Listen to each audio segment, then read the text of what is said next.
The James Whale Show. Come praise the whale. On Talk Radio. Me and my husband on the background with the waterfalls. You know the famous waterfalls? We went there. Yeah. Well, be very careful. People fall off those. Don't go too close. Yeah. Oh, no, we did. No, we went on the steps. He was threatening them. I'm not threatening anyone. Yeah, get a bit clumsy on that. Terrible if you fell off this waterfall and injured yourself. Just bear that in mind. Don't go near the edge, Susan. He's doing it again. Don't go near the edge. You might fall over the edge. Yeah, you might fall. I was just going to have a bath, actually. You're putting things in her mind. She might do it now. Could you be quiet? I'm trying to help her. You're trying to intimidate her. Now, you going into the bath now? Yeah, but mind you don't drop the toaster in there. On the phone, I had to go out of the room. Don't drop your phone in the bath. Yeah, no. I'd leave Wales now if I were you. Be very, shut up. Yeah. Be very careful. Welsh water is different to English water. It's better, it's yellow, isn't it? Yeah. I'll tell you what, it's very clear, the water. You can see through it. It's beautiful, the water. That's normal for Streams water. That's water, isn't it? That's just normal water. Water you can see through it. Yeah. Listen, you have a lovely... Susan, have a lovely time. I'm really going to kill you, Susan. We're just having a laugh, pretending James Whale's going to murder a listener. He won't, not again. Not after last time. Bye-bye, then. Bye-bye, Susan. Thank you very much indeed. Got the boot from here last time. I think it was for murdering a listener, wasn't it? I'm not even replying to that. No, don't. You shouldn't. You're not allowed to legally. It was only manslaughter. We can run. Was it? I apologise. Thank you, Ash. I'm happy to. I mean, honestly, good lawyer. I beg your pardon. Very good lawyer. You could afford the best in those days. Yeah. When Talk Radio was a growing concern. I can no longer. I can't even travel first class on a train anymore. Well, it's because you got banned. Well, he does do it though. No, well, buys a dodgy ticket. See, I did it today, and I didn't know. I did a little selfie video on my Instagram page just to promote coming into the show. Modern terminology. Yeah, I know. That's even my age. I know. It's still a crime, though. And hang on, and I looked at it just to check it, and I see at the back, first class. Yeah. I thought, sugar. Yeah. Really sticking it to the man. No defence. What am I doing? So I had to move. This is why, he moved. Yeah, I couldn't stay there, could I? How embarrassing to be caught in first class with just an ordinary ticket. James, well, what's happened to you? But I don't... What's happened to you? Who's cut your balls off? What's happened to you? It's a bit you when he worked at the BBC. Yeah, they do. Well, I had the same thing. I had the same thing they do. You go in and you don't know it's happening, and before you know it, you're castrato. I think what I'm going to do is I'm going to leave him with you for an hour or so, because I've had to put up with him for 3 You've put up with him for 3 decades almost. Yeah, and look at the state of him now. Well done, right? For sweating. Keeping James afloat when he's, Thanks I get at 7 o'clock. You do a great job. I know. Talk Radio. The Late Night Alternative with Iain Lee on Talk Radio. We have ways of making you talk.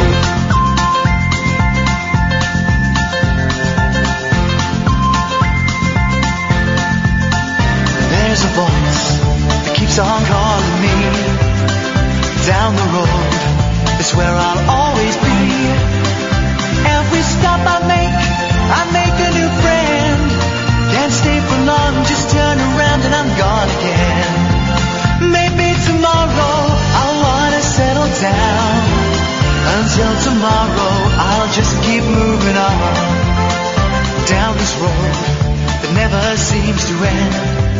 When new adventure lies just around the bend. So if you wanna join me for a while, just grab your hat, come travel light, that's old style. Maybe tomorrow I'll wanna settle down. Until tomorrow, the whole world is my home. So if you wanna join me for a while, just grab your hat, come travel light, that's old style. Maybe tomorrow I'll wanna settle down. Until tomorrow I'll just keep moving on.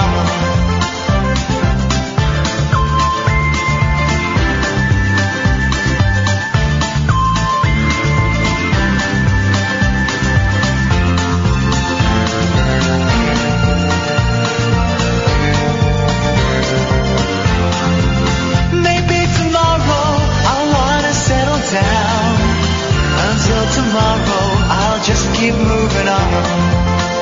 There's a world that's waiting to unfold, a brand new tale no one has ever told. We've journeyed far, but you know it won't be long. We're almost there and we paid our fare with a hobo song.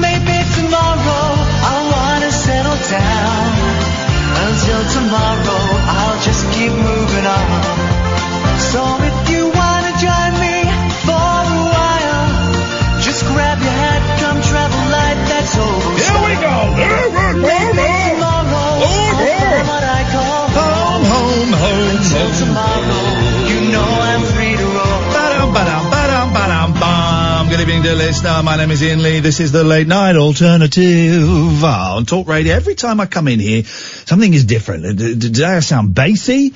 I've had the lights blinding me because it's a radio studio, so the lights are blinding me. But what a privilege to be here this evening. Katherine is out. Can't remember what she was doing. I'm going to take this. Let me take this guy. Who's this guy? Let's just see. No. Here we go. Yes, line 1, you're on the wireless. Love you, Ian. Bye. Love you. Bye. 03. That was a genuine caller to a radio show. 03 44 499 1000 is the telephone number if you want to give us a call. Oh no, I saw that tube of Pringles. Whose is that? We're going to eat them. We're going to eat them. We're going to eat a tube of Pringles that we found. Late Night Alternative, Iain Lee. Who are you? Katherine Boyle. That's it. 03 44 4. Don't give them to me now. 44 03 44 499 1000 is the telephone number. Thank you to everybody who came to our show at Shaftesbury in Dorset. There's us going. We've only sold 45 tickets. Got to sell more tickets. We got there. It's the tiniest. To use the word town is stretching it slightly. Beautiful place. 2.5 hour drive. We drove past, Stonehenge. You were asleep for the entire journey, Katherine. But we got there. Beautiful place. And then we went, this is why we only sold 45 tickets. It's tiny. But, in the end, we had about 80 people in the audience. We sold a few online on the day. We sold, people rocked up at the door. And, so lots of our fans came. Thank you for coming. I used to say fans loosely. So we saw some familiar faces. We saw some unfamiliar faces. But lots of our fans came from quite big distances. But because it was a small town and it was an arts festival, quite a few locals came. And afterwards we went, this is the thing, it was in Dorset, right? And afterwards we got taken around the corner to the top of the hill where they filmed the Hovis advert, which I always thought was in Yorkshire. But it was in Dorset. So we stood there and the audience came and we took a picture. And then we had an older, I'm going to say late 60s lady come up to us who wasn't one of ours and said, I saw your show. And we're thinking, oh my God, it was very funny. Fantastic. We charmed an older lady who hadn't heard of us. Was unaware of the radio show. She was just passing by. She was just passing by. We caught some passing trade. And we had about 80 people rock up. It was a thoroughly enjoyable show. Thank you to everyone at the Shaftesbury Arts Centre. Thank you to John, who was our tech op, who was amazing. John was wonderful, right? Volunteer. We've had some experiences in the past with people who are professional technical operators who were not a patch on John. Yep. John was great. He was great. Everyone who works there as volunteers. We had a great time. Then we had a little chat with some people, and then we went. By the way, 03 44 499 1000. If you want to give us a call, I want to talk to you about anger in a minute. Then we went to what is the greatest place in the universe. My favourite place. I've wanted to go there for years. Yeah, Monkey World. I love Monkey World. It's not a zoo. Here's the thing, they're all rescue monkeys that have been rescued from the pet trade, from laboratories, from Spanish photographers. So they've all been rescued, right? It's a sanctuary. It's a sanctuary. It's a charity as well. So it's all, and I think it's a charity. Yeah, it is. And they get rescued from all over the world, and they come and they live out their years being looked after in pretty huge open spaces. And we got there at 4:15. It shut at 6, so we had to be quick. But man, your first time, Katherine? I loved it. I absolutely loved it. Few highlights. Here we go. The little lab monkey trying to do sign language to us through the window. Yeah. I don't know what he was trying to tell us, but he was doing the best faces. My highlight was there was a big monkey. Would you call it a chimpanzee? It was a chimpanzee. And he saw us and he looked at us and we were by the window. And he sort of walked over to this ledge, turned his back to us, and then did a massive piss in front of us. Yeah. And then he did a poo, but as he did a poo, he reached behind him and caught it. And then he was putting it in front of him, and we couldn't see. So you went round to the side so you could see what he was doing. I had my nose pressed against the window, and I went, yeah, he's eating it. He's eating it. He was eating his poo. Now, people who know monkeys, right, is that an insult to is that how they insult people, by eating their own fecal matter? Or like elephants, do they eat their own poo because it's still got plenty of nutrition in it? Could be.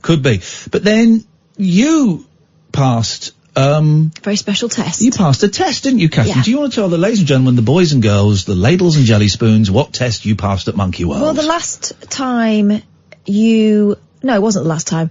A long time ago, I went with a partner. Yes. A female partner. And the monkeys signalled their approval. One of them, in a very base way. One of them knocked one out to my girlfriend Tessa at the time. So, this time around, I did feel the pressure because obviously, as a woman, we all seek approval, whether we like it or not. And sometimes Twitter isn't enough. So I was standing with Iain and I was thinking, do you know what? I feel slightly slighted that they've not shown their approval in even that way, to be honest. Maybe I've lost it. Maybe I'm over the hill. I'm coming up to 42. So maybe that's the cut-off point for monkeys. Right. They don't live that long. To them, I probably look like an ancient, wizened, old granny. Old lady. So I was a bit disheartened at this point, but I didn't let on. And then, I was given the thumbs up in the most, astonishing way. We saw a monkey get a boner in front of us. First of all, he started jumping up and down and doing a face. Then he got a boner. Then he started masturbating to Katherine. And then he sucked himself off. Whilst looking all the while Katherine, maintaining eye contact. He was doing that. He was doing this. Doing that. Well, thank you very much indeed to the Monkey Kingdom. I feel a lot better. Great day. Absolutely great day. 0344 499 1000 is the telephone number. Sarah's just, I spent the last 5 days online. It's gonna be a hodgepodge show tonight. We're only doing Monday, Tuesday, Wednesday this week. It's gonna be a hodgepodge tonight. So get those calls in quick, guys. I spent the last 5 days looking at washing machines and tumble dryers online. I know I know which ratings they get. I know their energy. I know their capacity. I know everything about washing machines and tumble dryers. And today I finally ordered a washing machine and a tumble dryer at great expense. But Sarah's just messaged on Twitter. Last year, I won a new Bosch washing machine and a year's supply of Vanish in the competition. Literally the most exciting thing that has ever happened, ever.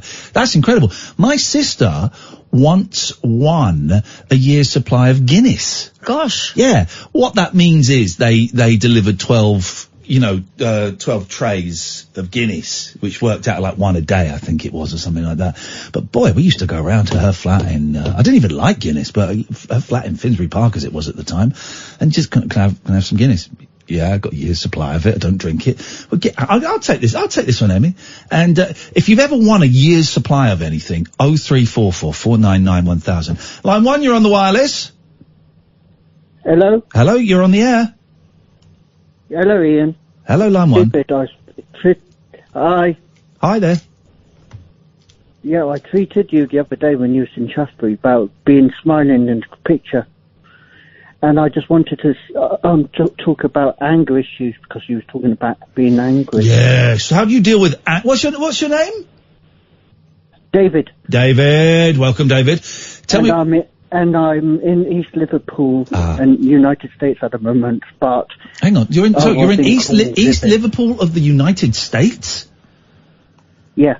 That's insane. They even copied our place names over there. Wow. What are you doing over there?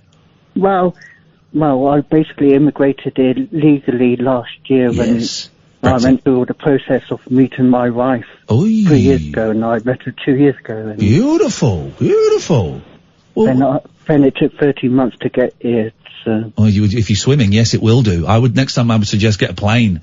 Talk to me about anger, David. I did do a plane, anger, basically. Yes. The best way to deal with it is to not let the inner anger get to you. Okay, well, that's great, but how do you do that?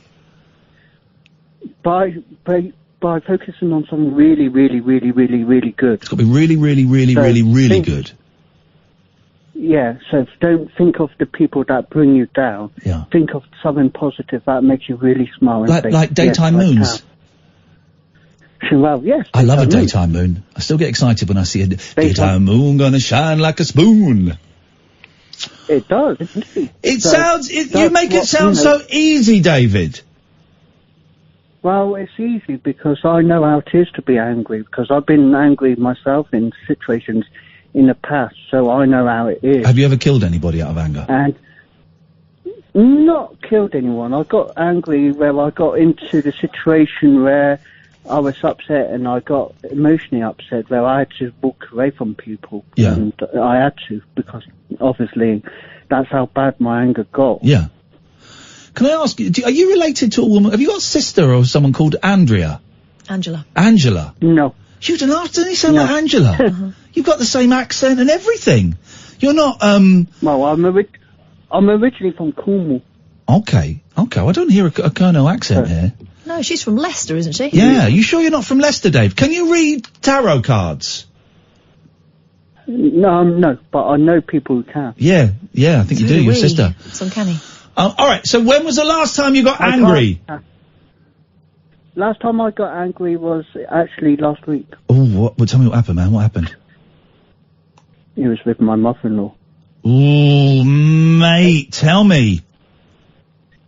It was only over a stupid thing, and how can I describe it? It was in the situation where I wanted to be left alone because it was a stupid argument. Yeah. And she came up to me face to face, and I saw the red mist, and I thought I need to get away from it. Yeah. So I walked away, but she still followed after. David, get your ass here! I'm your mother-in-law, and I want you to you will come here, and you will take out the trash like I told you to do, you SOB! Was it that kind of thing? Yeah, kind of. But David, you married my daughter, and if you want to have any more knowledge of her downstairs department, you are going to take the trash out, and then you're going to come back with hot dogs with Frenchie's mustard sauce on it, you goddamn SOB. Wow. Well, the thing is, you know, I walked away, and she was angry with me for 2-3 days. Ooh. And I was angry with her for 2-3 days. Then you made love. Speak for 2-3 days. No. Is your mother-in-law hot? Me and my wife. No. Oh, okay. Did you and your wife have angry sex? Oh my God, really? No. Okay, because angry sex. You're talking about his wife. Here we go. The best kinds of sex: angry sex, make-up sex, loving sex. Last one's a joke. I think what you're trying to put your finger on there is sex. No, there are different types. Everyone knows that. It releases tension. Any listener will say that's released tension. Yeah, it's good. So it's a good thing to. Well, you know, in the very olden days, when women weren't taught about being allowed to please themselves, if you know what I mean, David. Yep. Sometimes they would get so poorly. It's the second time you've told this fact. You're obsessed. I know, but I've never told David this. Okay. That their doctor would have to help them out, if you know what I mean. The doctor would have to. They'd say, "You're hysterical, madam. I've got something for that." He would write a prescription where the prescription would be his hand pleasing her. I'm not going to go into it. Don't go into it. Don't go into it. This is a true fact. It was a very light relief situation. It was how I described it. There we go, Daddy. Thank you very much for your call. I appreciate it. And delicately handled. You take that trash out when your mother-in-law says so. Otherwise, she's going to get the feds to bust you up, put a cap in your ass. 03. I do want to talk about anger. How do you deal with it? And what have you ever won? 034. That sound like proper phone-in subjects. What's happened to me? 0344 499 1000. This is Talk Radio. The late night lip service for lovers, loners, and lounge lizards. Where exactly is your accent from? The Late Night Alternative with Iain Lee. I've forgotten your name already, excuse me. On Talk Radio. Jen says, I've just bought a second-hand tumble dryer from a neighbour after a lengthy discussion about vented versus condensed. We're so old. I know all about it. Vented, of course, obviously, is significantly cheaper, and easier to maintain, but it means you've got to have a pipe going out, even if it's just out through the window. Condensed, you don't need the pipe. They're more expensive. But here's the thing. They won't install, and you shouldn't install a condensed tumble dryer in a garage that is not connected to the house, because they will not operate below, I think it's below 5 degrees. So what, they need to be against a warm wall? They need to be somewhere that's heated, I know all of this. I've spent so much money ordering I spent 750 quid, right, maybe a bit more, on a new washing machine, because my one makes my clothes bubble, and a tumble dryer, right? It's a lot of money. It's the most money I've spent in a long time. It's like really boring. I know, but your clothes are going to be immaculate. I could buy a holiday for that. I could buy a new scooter for that. I could buy so many video games with that. I could buy chocolate with that. I could buy but the most boring things in the world? In the world! 03444991000. I'm talking about anger in a bit. I want to talk about back pain as well. If you've got back pain, I've been tweeting about this, and people think I'm doing a wind-up, or that I have gone nuts, or I've gone full Ike, right? I'm going to tell you about a film I watched, and I've got a way for you to watch it. You've got to hire it, £3. I don't get a penny of it. It's 50% off. But it would kind of bringing back the late night alternative, what do we call the film club? Film club? Movie club. The Rabbit Hole Picture Show. No, not that. When we used to talk about... Film Club. Was it Film Club? It wasn't, was it? It can be. Anyway, we've got a director of a guy we've had on before, coming on next week, to talk about this film he's made that I kind of watched, slightly skeptical but interested, right? I watched this film. You know, I couldn't walk last week. Couldn't walk properly, and I was in agony. I watched this film, didn't even do anything. I just watched it and engaged with it mentally. I haven't got any back pain. I've got hardly any back pain. Let's be real. I've got hardly any back pain. Watching this film somehow has got rid of 90% of my back pain. And you saw what I was like last week, and you see me now. Yeah, and before we get is Ian doing a thing again? I swear to you, he's not doing a thing. And it sounds nonsense, right? I've tweeted the link. I'll tweet the link again, and I'll give you where you can watch it and where you can get the discount. £3. I don't get a penny from it. This isn't me, hawking some kind of thing. The director, Michael Galinsky, I can never quite remember his name. Let me get his name right. We had him on, Michael Galinsky. We had him on about a film he made. We had him on a couple of years ago. Really interesting film director.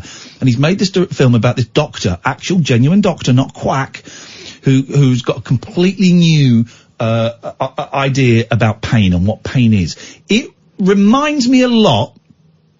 The nearest thing I can compare it to, and you'll get this, Catherine, is the Alan Carr Easy Way to Stop Smoking. Yes. Do you know what I mean? Yeah, because, that's how I stopped smoking. Yeah, it's how I stopped smoking. And when I picked up that book, I thought, here we go, this isn't going to work, right? And all the way through, for about 5 or 6 chapters, I was thinking this Film ring, thank you, Nick. There we go. Film ring. 5 or 6 chapters of that book, I was thinking, this doesn't apply to me, this isn't going to work, this doesn't apply to me, this isn't going to work. And then I hit a chapter that was about social smoking, and how you kid yourself that you're not addicted the way that someone else is, but you're worse because you're restarting it on purpose, right? Boom.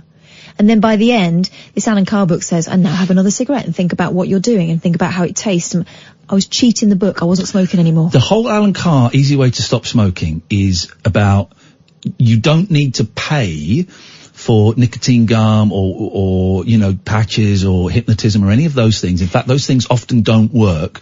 All you need to do is just slightly look at what smoking is to you and what stopping smoking means from ever such a slightly different angle. It's the difference between giving up and stopping. It's that. Giving up suggests that there's something that needs replacing, something that you're sacrificing, something that's going to make your life less than. Stopping is a completely different scenario. And this film does the same thing with pain. All it asks you to do, it doesn't really, the film is about the guy, the Dr. Sarno, who came up with this idea, and also it's a story of the director struggling with his own back pain. There's also a lot about fathers and sons and fathers and daughters, and it's a really interesting story as well. But this Dr. Sarno encourages you to look at pain from just like 2 degrees to the side of it. So you don't, it's incredible. We'll talk about it after 11, I think, but I would love you to watch it. I don't take a penny from it. And if you've got back pain or migraines or stuff, I would love you to watch it and let me know if it has any effect on you whatsoever. It is incredible. I phoned you up, didn't I? And I said, I've got no pain. A little bit. I've got a little bit of pain. And I sent it to my sister, who is more scientific than me. And more scientific than me. And I said to my sister, have you still got back pain? She used to get she said, yeah, I have. It's not as bad as it was when I was in New Zealand, but it's bad. I said, right, I'm going to send you a film, right? This is, it's going to sound nuts, but this film has made me feel better. Watch it, and all I ask you to do is engage with it, and just be open to any suggestion. Just believe that anything is possible. So you got to do, right? Don't go in with a closed mind. Go in there. And so she watched it, and I thought, well, she's going to come back, obviously, and say, well, it was an interesting film, but so what? And she came back and said, let me read her messages. Stay there, Angela. Stay there, Dave. We'll come to you in a second. I said, do you still have back pain? I have constant lower back pain, but it's currently bearable. I have osteoarthritis and nerve damage from a trapped nerve in my spine, so my right leg is numb. It's better when I do regular exercise and keep my core strong. So then I sent her the film.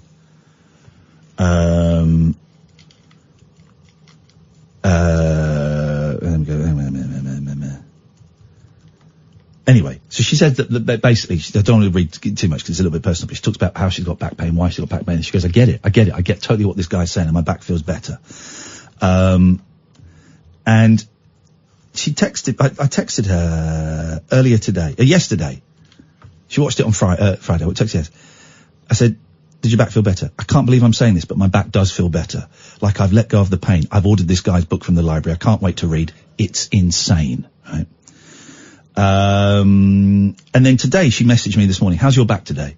I said, it's great. A little uncomfortable, but nothing like what it was. 90% better. You? She's replied, same. Still a bit uncomfortable, but much better than it was. It's incredible. I've even stopped making noises every time I stand up and sit down. Wow. Now there's this an endorsement. Is nuts, right? From watching a film. I've ordered the book. There's a book. I've ordered the book. I'm going to read that. From watching a film and just being open to suggestion that we're doing it.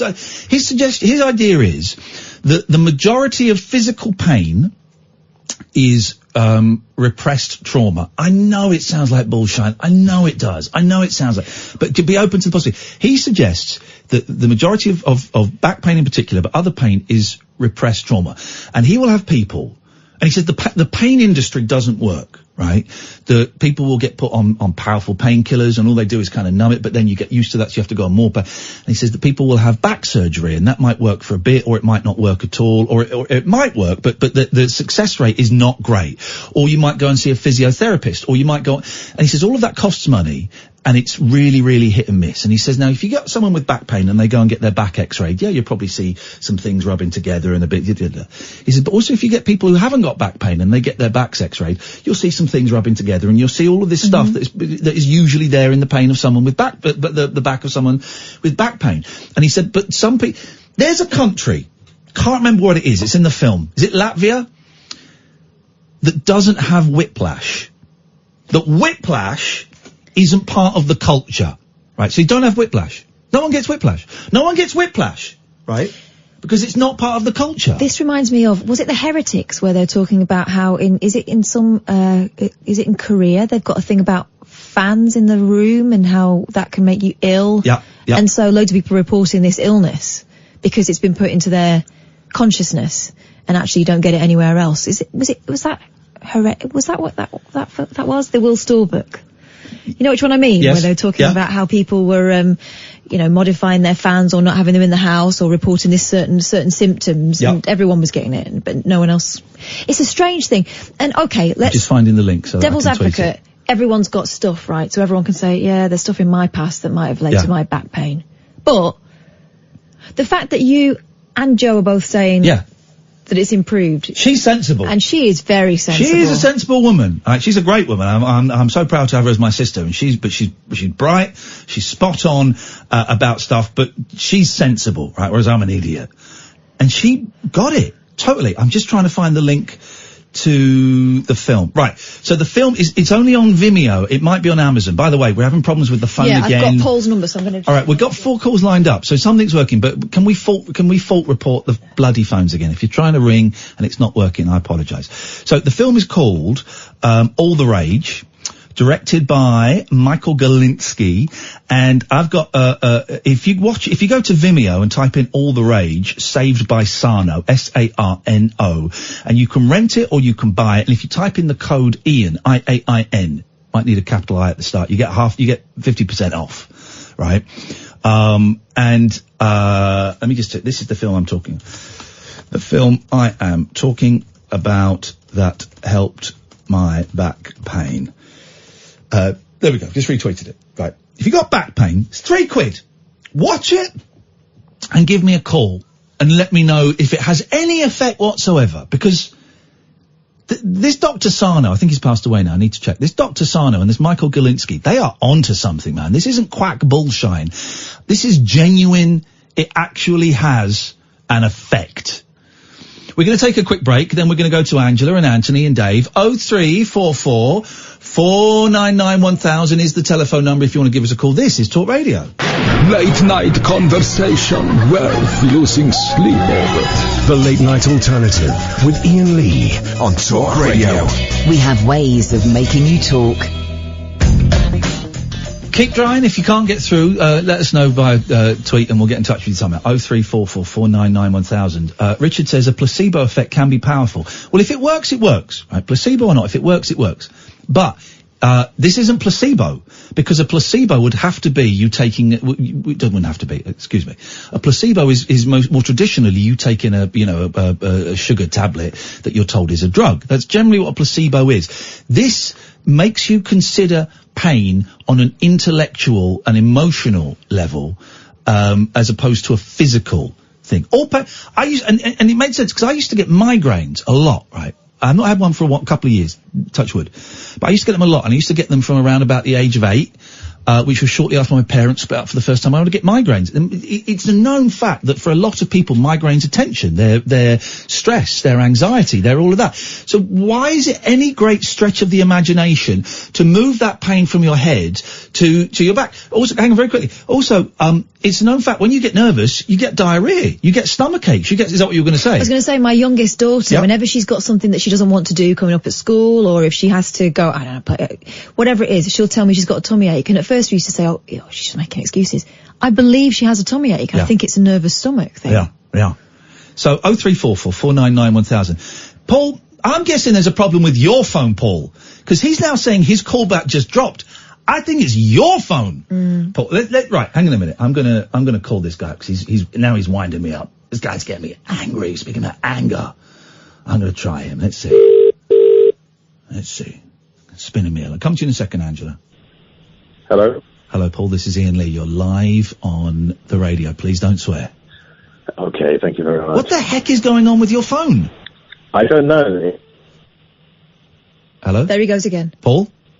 Come on, man. You're joking. Paul, you are joking. It's incredible. It can't be let's try Angela. Angela, is your phone working? Yes, it's working. There we go. It's clear as a bell. Paul's phone. Yeah, hello, Katherine. Hello. Yeah, what can we do for you? Have you done any cards for Nigel Farage recently? I enjoyed that story on the radio the other day. I didn't really understand it. Oh, thank you. Yeah, he texted me back on the where you send messages. Yeah. The Tinder. Yeah. Yeah, Nigel Farage texted you on Tinder. Yeah. Wow. That is I thought it was really nice of him. That is really nice. Wow, that's a great story. And what did he say? He just said that my reading, it's very accurate, he said. Why, did you call him a racist knobhead who's self-centred and has destroyed this country? Is that what you said? No. No? Okay. No. Okay, fair enough.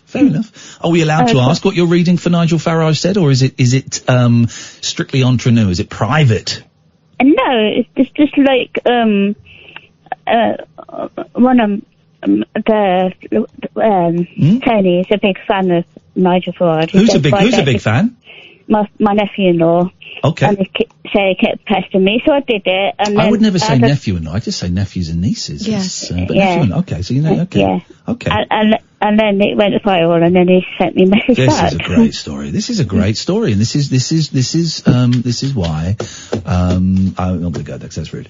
Angela, what can we do for you? This wonderful muggy July evening. It's muggy. Yeah, it's muggy, isn't it? I'm not sure, because you mentioned my name earlier. Yeah. I call your name and you called in. Was I to blame? You're Nigel Farage, don't you know I can't sleep at night without Angela. I never weep at night. I wanna make love to her, make love to her. I wanna make love to her. Angela!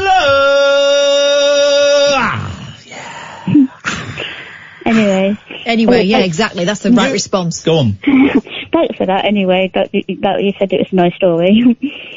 It's a very nice story. It is a very, very, very nice story. A very, very, very nice story. Such a nice story, such a lovely story about how your nephew-in-law is a trainee racist. So, we were talking to... Hang on a minute, let me just take this. I'm just going to stay there, because this is Rhythmic Paul calling in again. Hello, Paul. Hello. Now, I think this will work now. So, what did you do to fix it? I restarted my phone. Oh, so There's Paul... us sending out... We've got our engineer out of bed because Paul's phone was running out of Paul's got a Huawei. Have you now? Oh, dear. Have you got a Huawei? Sorry. No, I'm an Apple boy. Well, that says it all. Boy. Well, what you stay there, Paul.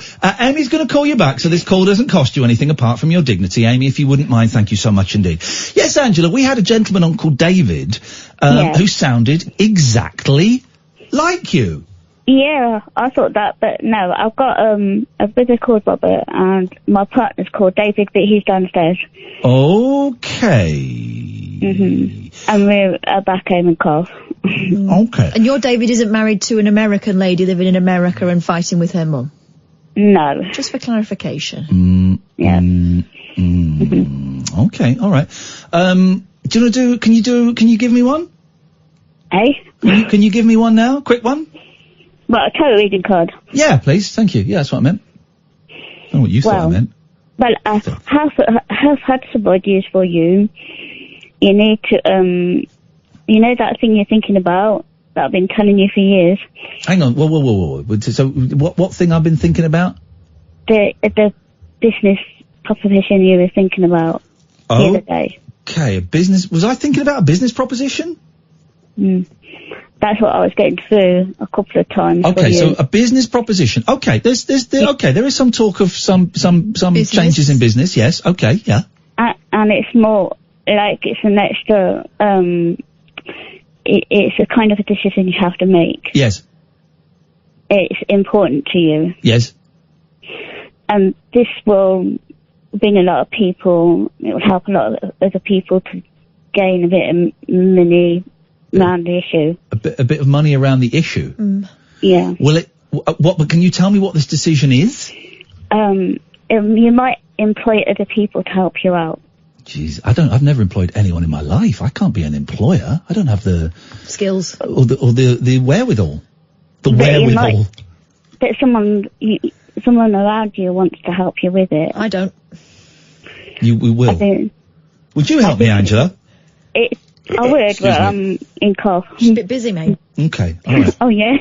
We got another group going. But anyway, but that's what I've been getting for the last 6 months for you. Okay, so I've got to go ahead with this business thing. I'll tell you what, I've got a new computer and a webcam. So I don't want to get involved in that business, if that's what you're talking about. No, I'm not pimping like you out. Gosh, imagine. I respect you as a woman, Angela. Thank you. I've got live streaming going on the computer better than the phone. Right. So if you're around, if I could get everyone to sort my computer out, I can come on about 9 o'clock. If you're around 9 o'clock. What? What do you mean? 9 night. We're not on until 10. Card. But sometimes you're in the studio. Sorry? Yeah, are you in the studio at about 9 o'clock? No, we're in the office watching First Dates, usually. Yeah. Oh, wow. Why would we be in the studio an hour before the show started? We've only got one studio, we have to share. That's true. Yeah, that's true. Well, can you come on at 10 o'clock tomorrow? Yeah, I can do that. And what are you going to do? You're going to do live readings? Yeah, live streaming. You know that live streaming stuff, but now I've got a webcam. It'll be a lot better for me to see the people that I want to see. Oh, well, no, they'll see you, but you won't see them. Oh, that's true. That's a shame, that, isn't it? Hang on a minute. You thought that you having a webcam would mean you could see them? And I'm trusting my business future with you? Yeah. Good day to you, madam. 0344 499 1000. This is Talk Radio. The brinksmanship, the braggadocio, and the balance. The race for number 10. All you need to know on one radio station. Talk Radio. They've cancelled Brexit. Set free your mind. Let your fancy take flight. Conversation gets curiouser by the glow of moonlight. The Late Night Alternative with Iain Lee on Talk Radio. 0344 499 1000. So we're talking about back pain and how it could possibly be helped. I'm being very careful with the language. It certainly helped me by watching a film. We're talking about anger. We've not really got onto that yet, but we'll get into that a little bit more. But we've got some calls. Let's go to Val. Good evening, Val. Good evening, Ian. Good evening, Val. You sound distressed. Yes, I'm wondering when his signed photo is. Ian. Hello? Oh no, Mr. Lee no live here no more. You call wrong number. Mr. Lee no live here no more. Oh, get off. No, Mr. Lee gone. He no live here no more. He gone now. He's not, Mr. Lee is not here no more. He go away for a long... I think that's quite offensive. He go away for a long time, man. Oh, no. Oh.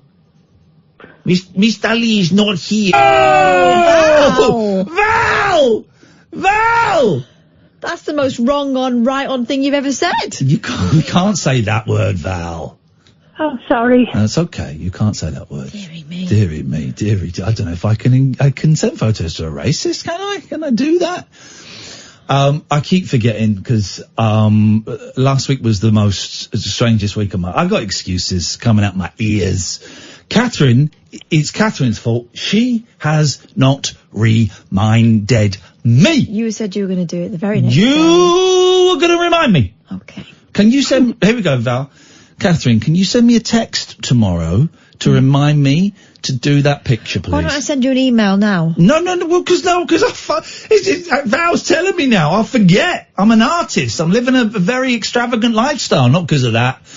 So if you could send me a text tomorrow afternoon when you know I'm up and awake and near the camera. Gosh. You could do that. Why don't I come round and take the picture for you? That's great. You heard her offer it, Val, so if it doesn't happen, it's Katherine's fault. Sarcastic. Yeah, well, you weren't sounding sarcastic. You were doing the sarcastic words, but not the sarcastic voice, so it sounded Genuine, who's actually one of my favourite rap singers. Genuine. So Katherine will be taking the picture tomorrow, Val. Yeah. Okay, but no more of that potty mouth language from you. No. Thank you very much indeed, Val. Take care. Yes. Gosh, that call escalated. That happened. That was the thing that happened. Also, it was Italian I was doing, not Pakistani. Flipping heck. Let's go to Anthony. No. Anthony, who's listening to the radio, is about to respond to the radio. Hello. Is that Anthony? Hello. Yep. Hey.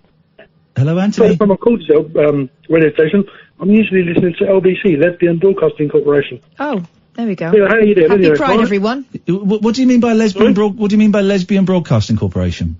LBC. Yes.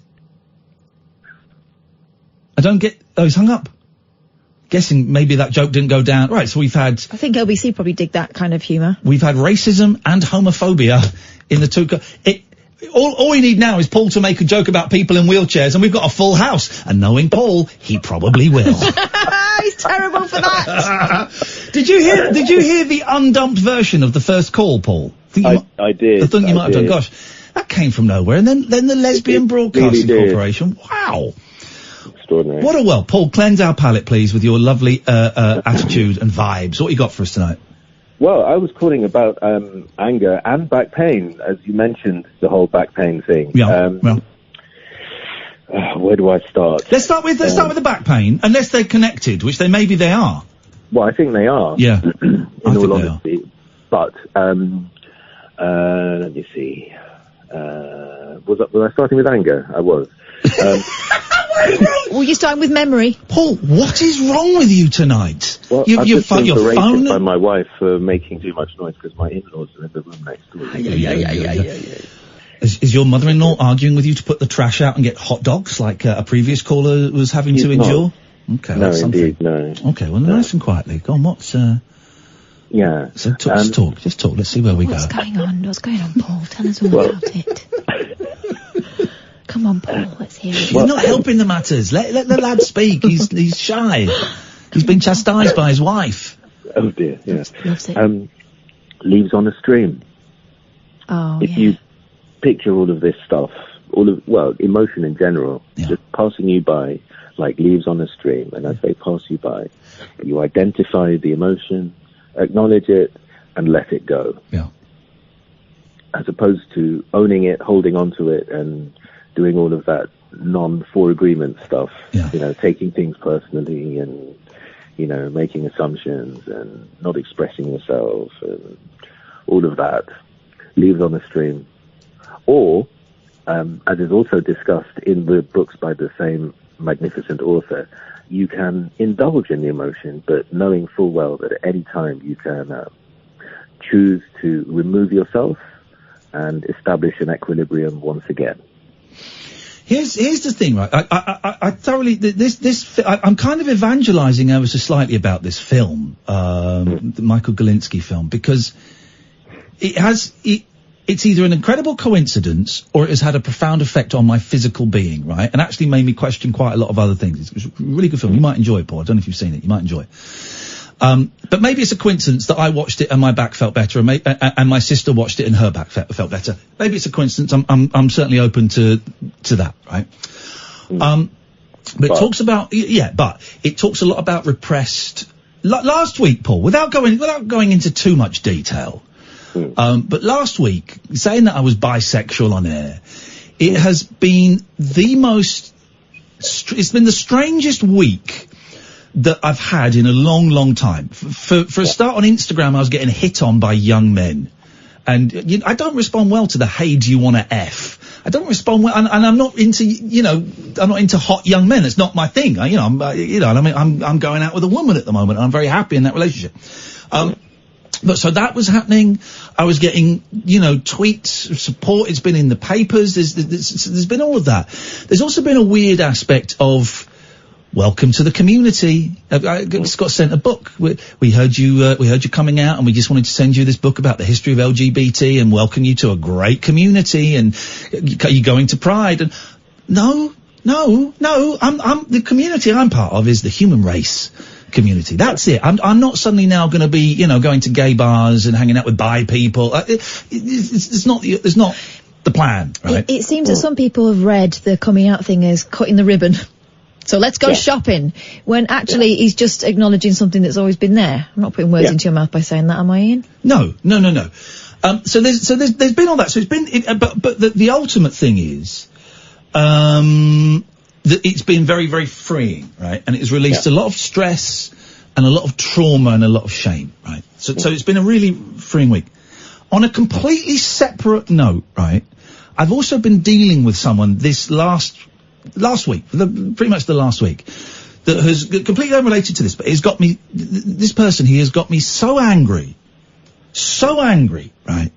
Like, furious. And it's someone I've dealt with before, but now I'm in this kind of confident place. I'm learning, I don't actually have to respond. I don't have to engage. I don't have to indulge in his, what are obviously his issues. And I'm ignoring it, and he's getting angry and angry because I'm ignoring it. But I've still got this rage, Paul. I'm really angry about what this person is suggesting and is doing. And I don't quite know. I've been waking up the last 3 nights, waking up and being awake for a long time, full of anger. And I don't quite know how to let it go. I'm not one of those people that can go to the gym and punch a punch bag or lift weights and then feel better. I'm not going to go for a run. That doesn't. And I can feel this anger, Paul, and I don't quite know how to get rid of it. Okay. The first thing I'd say is you are lying to yourself and to everyone who's just listened to what you've had to say. Go on. You do know how to get rid of it. Oh, he's good. You know what it is. Yeah. But you choose not to address it head on. It's one of the oldest and most convenient emotional tricks that we play with ourselves is to say, "Oh, I don't know," because then you are powerless. But it's a lie. Oh, he's good, isn't he? It is a lie. I am lying to you. Yeah. You're lying to yourself in the first instance. I have to go. You're saying I have to go and murder him, aren't you? Thank you, Paul. Paul said it now, so that's mitigation. I think in any court of law, especially as he's been so wise hitherto. Do you know what? I don't. Maybe I am lying to myself. The situation is very complex and is not for to be dissected on air. But I don't at this precise second in my life, I don't consciously know what I'm supposed to do to deal with it. Okay. Kath is looking at me as if I do. Do I? I would. May I? You may. You may, sir. May I suggest that actually you, well, like I said in my tweet to what's his name earlier, look into yourself. Ask yourself what this person's actions are telling you about yourself that you are not comfortable with. Yeah. That's where the answer is. Nothing to do with that person. They are a mirror of what's going on with you and your relationship with yourself. It's that thing, isn't it, Paul, of, from what I understand from the agreements book, is that their behaviour or what they think is nothing to do with you. It's how you deal with that. Yeah. Absolutely. So I do kill him or I don't kill him? I'm so confused. No, I think you work out why it has such an effect on you. Yeah. Okay. And you unpick that. Okay. Can I talk about the what's it thingy? What was it? But you've been drinking. I've forgotten. The other thing. No, I haven't been drinking. Listen to the ramblings of a lunatic here. Yes, you can talk about the other thing. Go on. Yeah. No, actually, back pain. That's it. Back pain. Yes. I tweeted you contact for a lady who has a clinic in Bradford and a clinic in London. Oh, I missed that. I missed that tweet, I think. Maybe I've had so many tweets recently. I may have missed that, Paul. I'll tweet it again. Yeah, please do. Because I went to see her, when would this have been? This would have been 3 years ago. And it was extraordinary what she introduced me to. She basically said, if you were to draw a line down the spine, and then halve your torso between, upper and lower, she says everything to the right-hand side of that line is to do with the feminine, and everything to the left-hand side of that line is to do with the masculine. Yeah. Everything below the kind of midriff is your past, and everything above is your present. And she then went on to say that the back in particular, and she's written books about this, she sees people from all over the world, celebrities fly in just to be treated by her. Yeah. She says that it's very important that we remain hydrated, because if we don't, it amplifies any kind of trauma that's stored up and makes us more prone to injury. But thereafter, she says it's a manifestation of emotional trauma, distress, some kind of ill. She worked on me for about an hour, and I walked out of there a completely different person. Here's the thing: a week ago, I would have kind of scratched. I wouldn't have laughed at you because I've got a lot of respect for you, but I would have been scratching my head, going, "Yeah, all right, Paul, if you say so." Having seen this film, all right, Paul, I believe you. Now having seen this film, it's totally changed my idea of what pain is. Yeah. Paul, listen, I've got to go because I'm late for the news, but always good to talk to you, my friend, and I'm glad you fixed your phone and we, got an engineer out of bed for you. I hope that's okay. Cool. Thank you, mate. Love night. Pablo, stay there. You'll be next. 0344. He did say I have to go and kill someone, didn't he? Yeah. 0344 499 1000. This is Talk Radio. Talk Radio. The Late Night Alternative with Iain Lee on Talk Radio.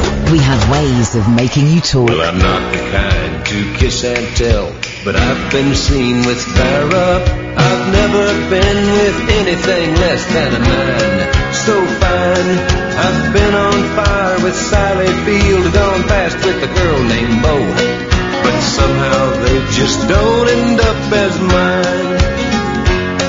It's a death-defying life I lead. I take my chances. I die for living in the movies and TV. But the hardest thing I ever do is watch my leading ladies kiss some other guy while I'm bandaging my knee. I might fall from a tall building, I might roll a brand new car, 'cause I'm the unknown stuntman that made Redford such a star.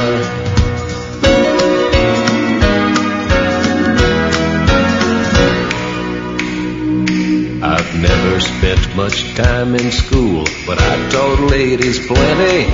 It's true, I hire my body out for pay. Hey, I've gotten burned over Cheryl Teague's, blown up for Raquel Welch. But when I wind up in the hay, hey, it's only hey, hey, hey. I might jump an open drawbridge or Tarzan Pebble Bay.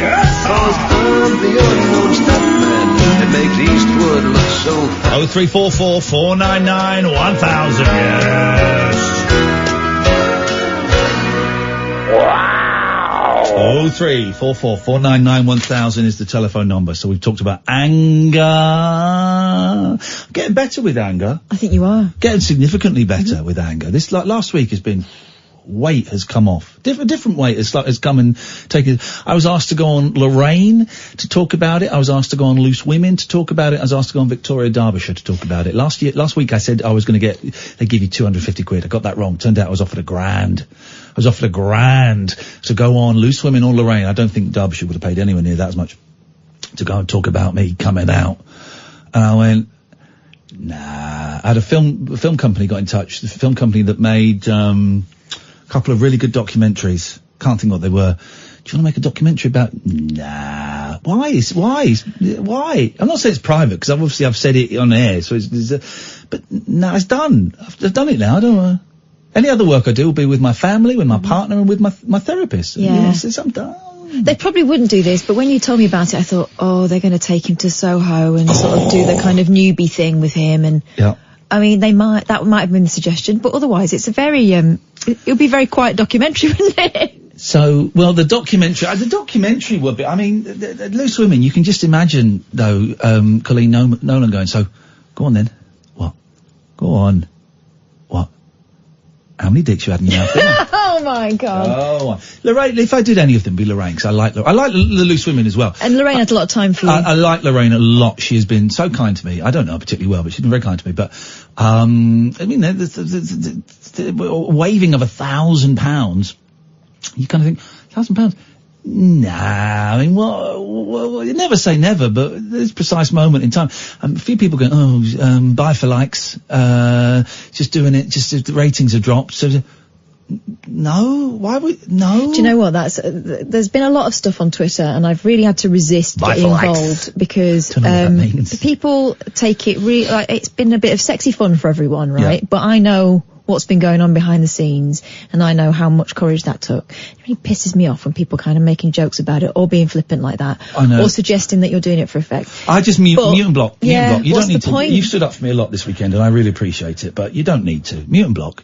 Mute and block, because it's lifted such a weight. You know, it's caused a few problems elsewhere. It's not been a completely plain sailing week, but I would suggest that those problems are pretty much there anyway. Yeah, you know, you're probably right. But personally, it just everything is so obvious now. Why I wanted to kill myself, why I couldn't stop, why I poisoned myself with cocaine and ecstasy, why I have struggles being faithful. All of this stuff, right? All of this stuff. It's like, oh, right, yeah, I get it. And that weight has lifted, man. Suppression. It's incredible.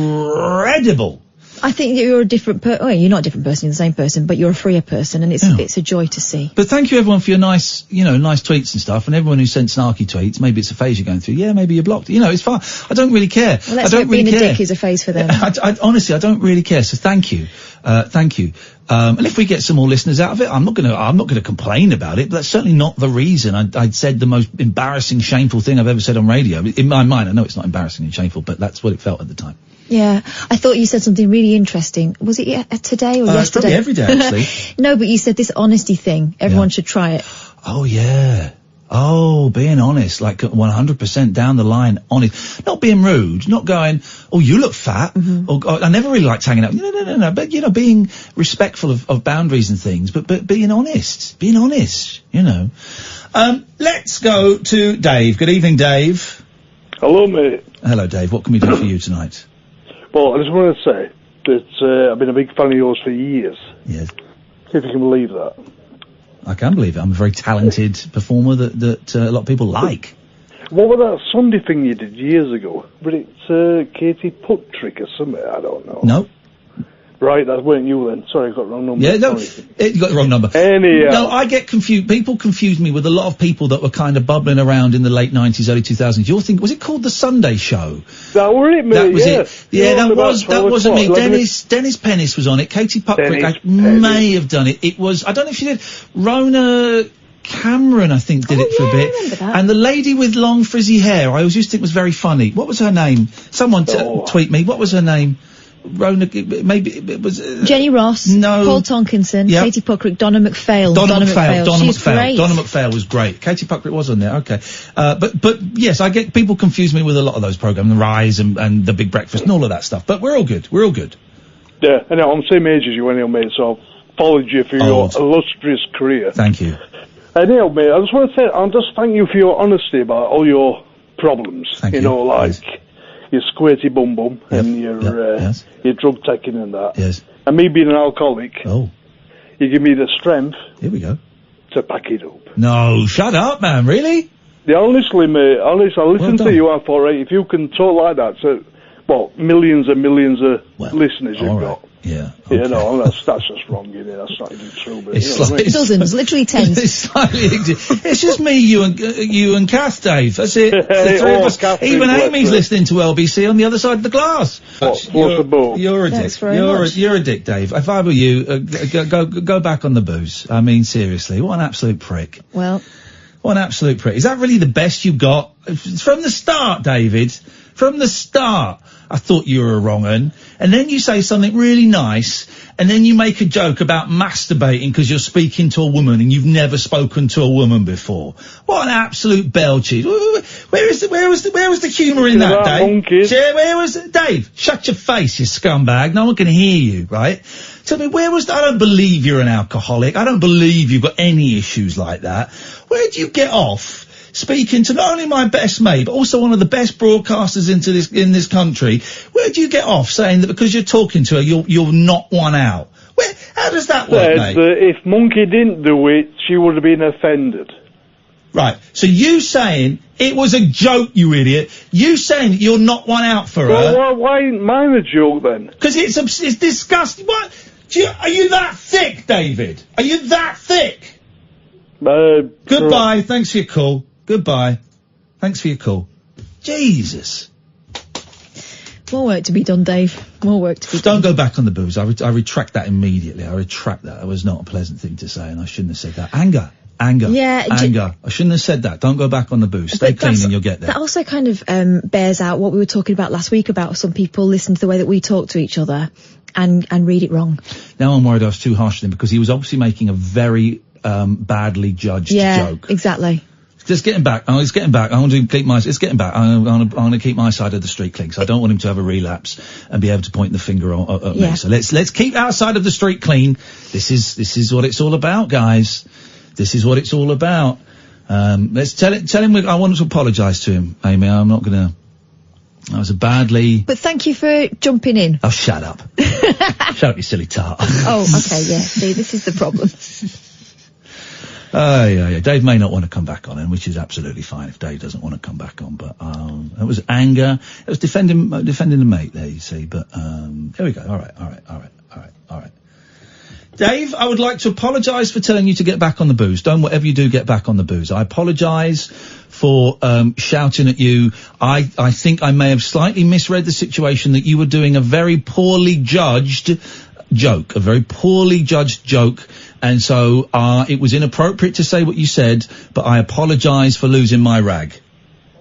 Yes, mate, in hindsight, I can fully agree with you. I do apologise to Katherine. Oh, it's all right. Well, it's not all right, is it? I mean, I don't know. It's all right now. As far as I'm concerned, it's done. It's gone. And she's the one that counts. It's all right. I jumped down your throat, Dave, and I should have been. You did, mate. I did. Better than beer, innit? I did. But it was an ill-judged comment on your part, and I overreacted. We're all cool, man. We're all cool. How yes, long? We are, mate. Thank you, and thank you for accepting that apology. I appreciate it. One thing though, mate. Well, go. Do you? Okay, let's see where this goes. Go on. No, it's all right. Go on. You're on about winning. Yeah. I won a year supply of calendar. Dickhead. You absolute plum. How long have you been sober for, Dave?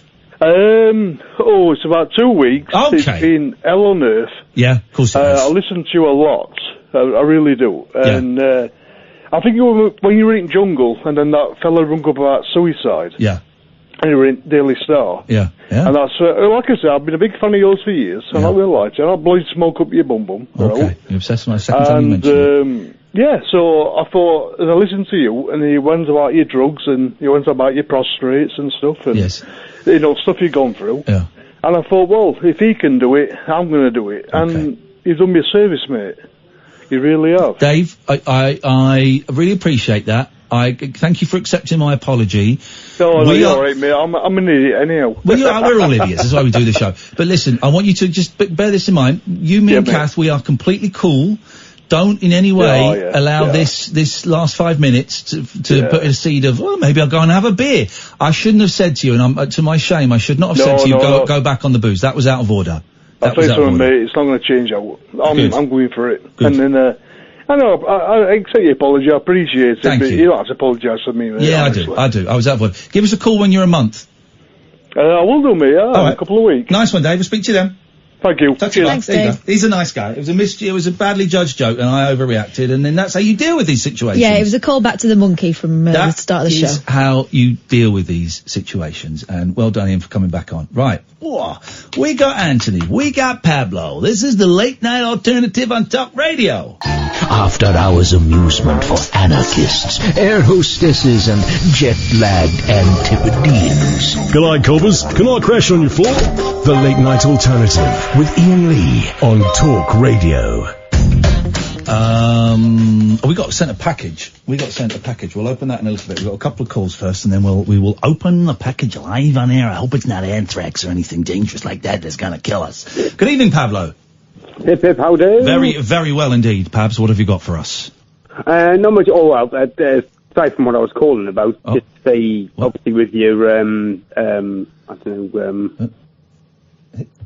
outpouring. I don't know what the word is, but fair play on you not to do the whole kind of standard going around the houses, doing all the interviews, etc. Well, listen, hey, never say never. You're doing it for you. Never say never. Yeah, I'm doing it for me. This is why I got a little bit frustrated with people saying bye for likes and you're doing it to get listeners. Well, I've turned down 3 very high-profile interviews, which would have got me a couple of grand. So no, I'm not. I'm doing it for me, you know. So, but you know, never say at some point maybe, but at this point, no, I have no interest. Actually, it's about survival. Yes. Let's not underplay it. It's about survival. Yes. Oh no, definitely. And Thank you, thing, and I think there's a lot to be said about support for people out there who may be in similar situations and the like. But equally, I think sometimes people get slightly hardened against these kind of things where somebody has some sort of and then they do the tours, and it becomes more of a case of people don't know whether it's about the person. The best headline, 'cause it was in a lot of the online papers. It wasn't getting the real papers. It was in the online papers, and the best. I tweeted this earlier. The best headline I saw was popular radio host comes out on live air, says car accident made him realise he's bisexual. And then someone tweeted, "What, did you get shunted hard from behind?" No, but that is, I mean, it's become it was clickbait for 24 hours. That's what it is, really. That's what. Well, no, that's it. I mean, at the end of the day, it's about mental health, and like if it's something that's going to make you feel better, letting people know who you are, then that's all that matters. Really. Thank you, man. I appreciate it.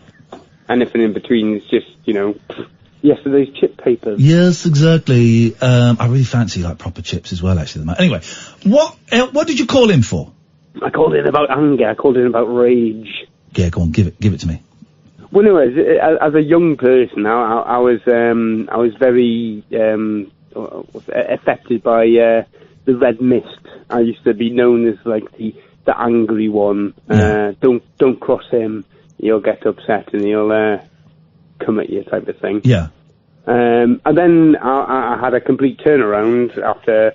I think I've mentioned it in the past. I had a little bit of a breakdown early doors, and I just became Mr. Serene, Mr. Cool, Mr. Come to me with your problems. I'll hear about it and all that sort of stuff.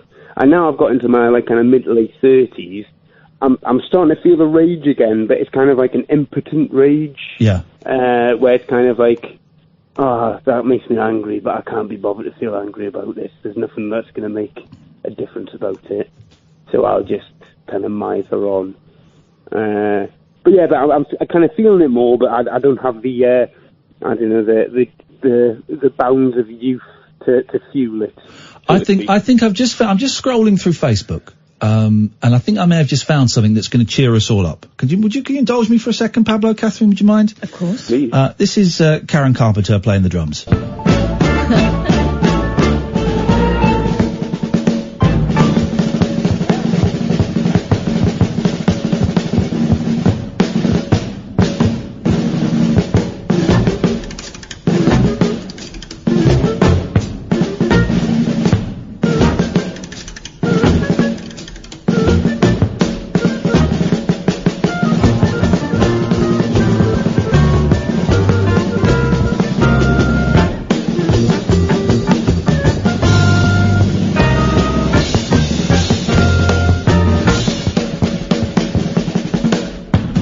She asked our folks for her own set of drums.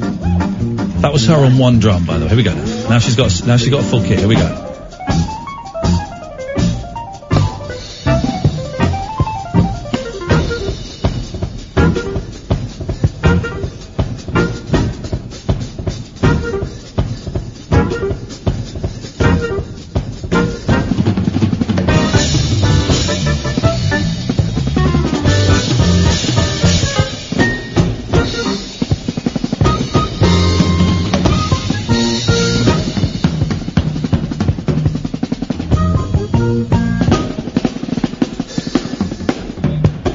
More furniture kept leaving the house as more and more drums kept moving in.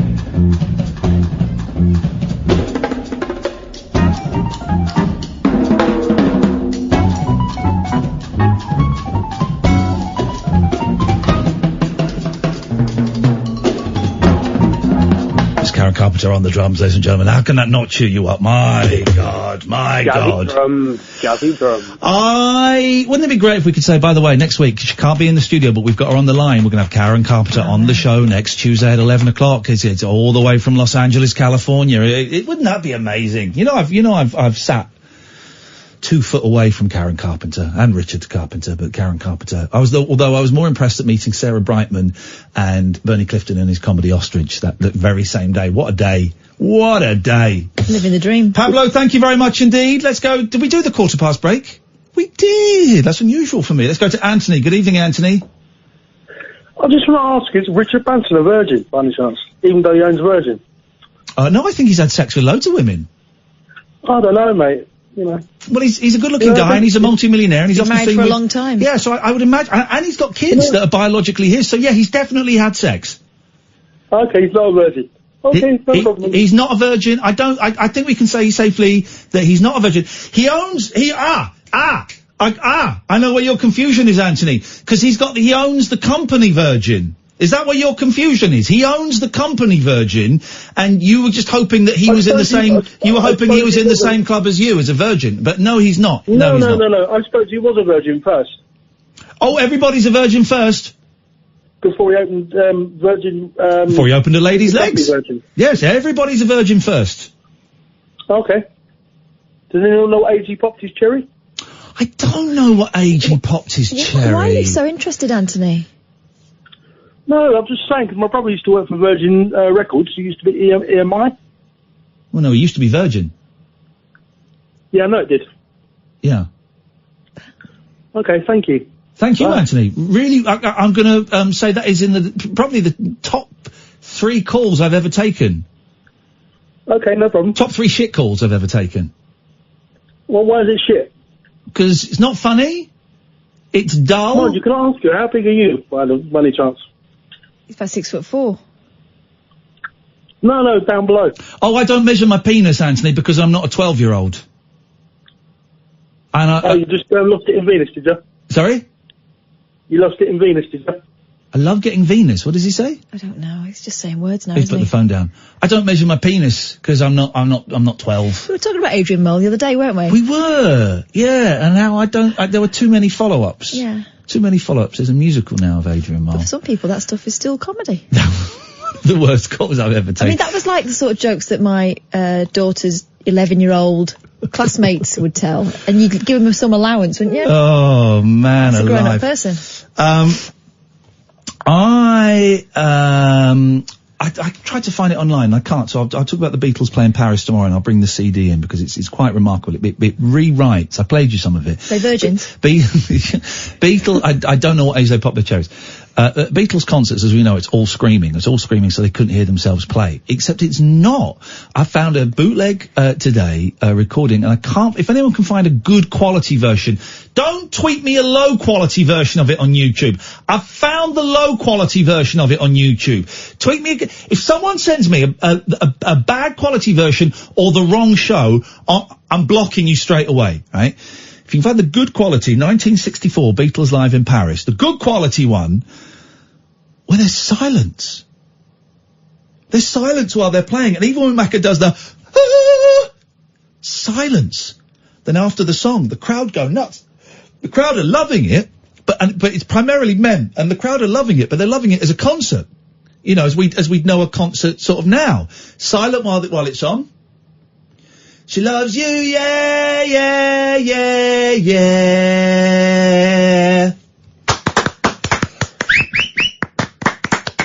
And Paul McCartney keeps going, merci beaucoup. The next chanson is Please Please Me.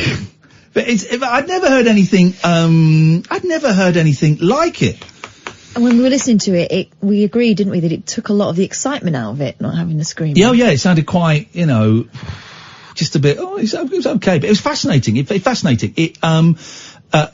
just changes the story. It didn't happen everywhere. There's a few places. It changes the narrative ever so slightly. I spent the weekend, in my hammock, which is now broken. My hammock broke.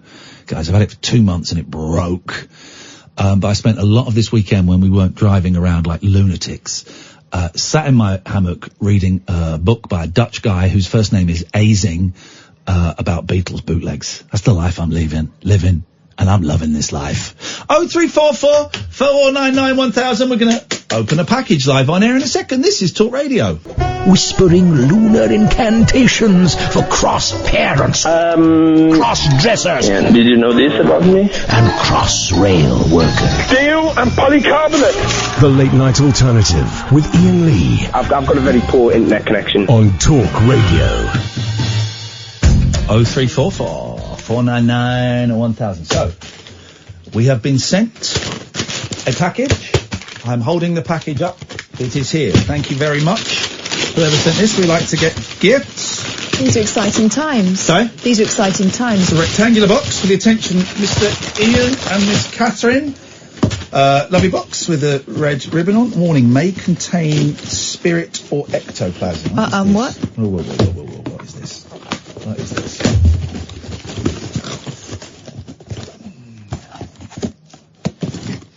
Let's get it in there. Well, it's wrapped well, I'll tell you that much.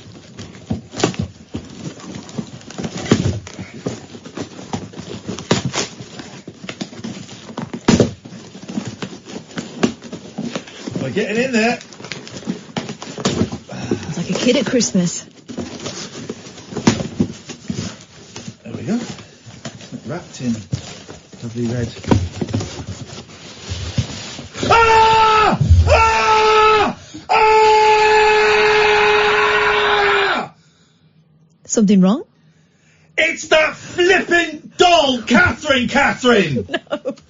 No, that's not... Oh, jeez.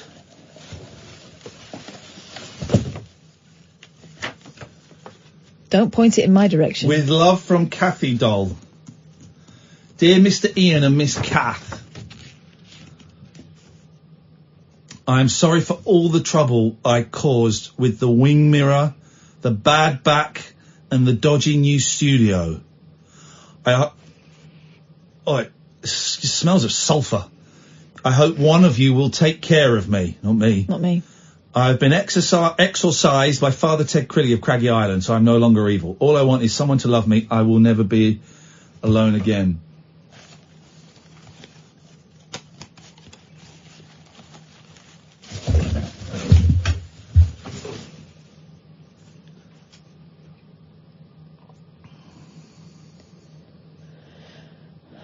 No, mate. No.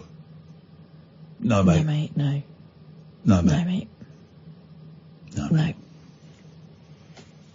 Where are you going to put it, Kath? I don't want it. Don't put it over here. Don't put it over here. Don't put it over here. Oh, nothing to do with me. Absolutely nothing to do with me. Hold it up. It looks like you. Hold it next to your face.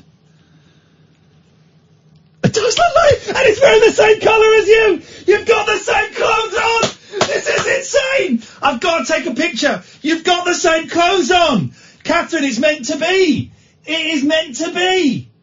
Oh, mate. Katherine's got a girlfriend, Katherine's got a girlfriend, an evil doll, the wicked troll. I'm so sorry, I said I wouldn't keep calling you a troll, Katherine, that's rude of me. I'm not getting involved in this. I don't want anything to do with it. I can feel my stomachache coming back. If I go out tonight and find my car has been vandalised, then this is proof, if proof need be, that we are dealing with something terrifying and unholy. Whoever sent us this, you are scum. I will hunt you down, and I will shove this doll right up your jacksie. Right up. Put it next to you. I don't want it next to me. It's giving off an uncanny aura.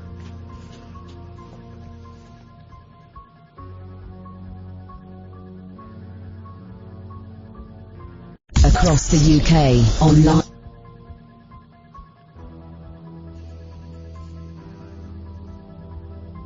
I know it's really early, but I feel nauseous. Can we play the 22 ad break, please, Amy? It's thoroughly unpleasant. The Late Night Alternative with Iain Lee on Talk Radio. 0344, just writing a letter to my local priest.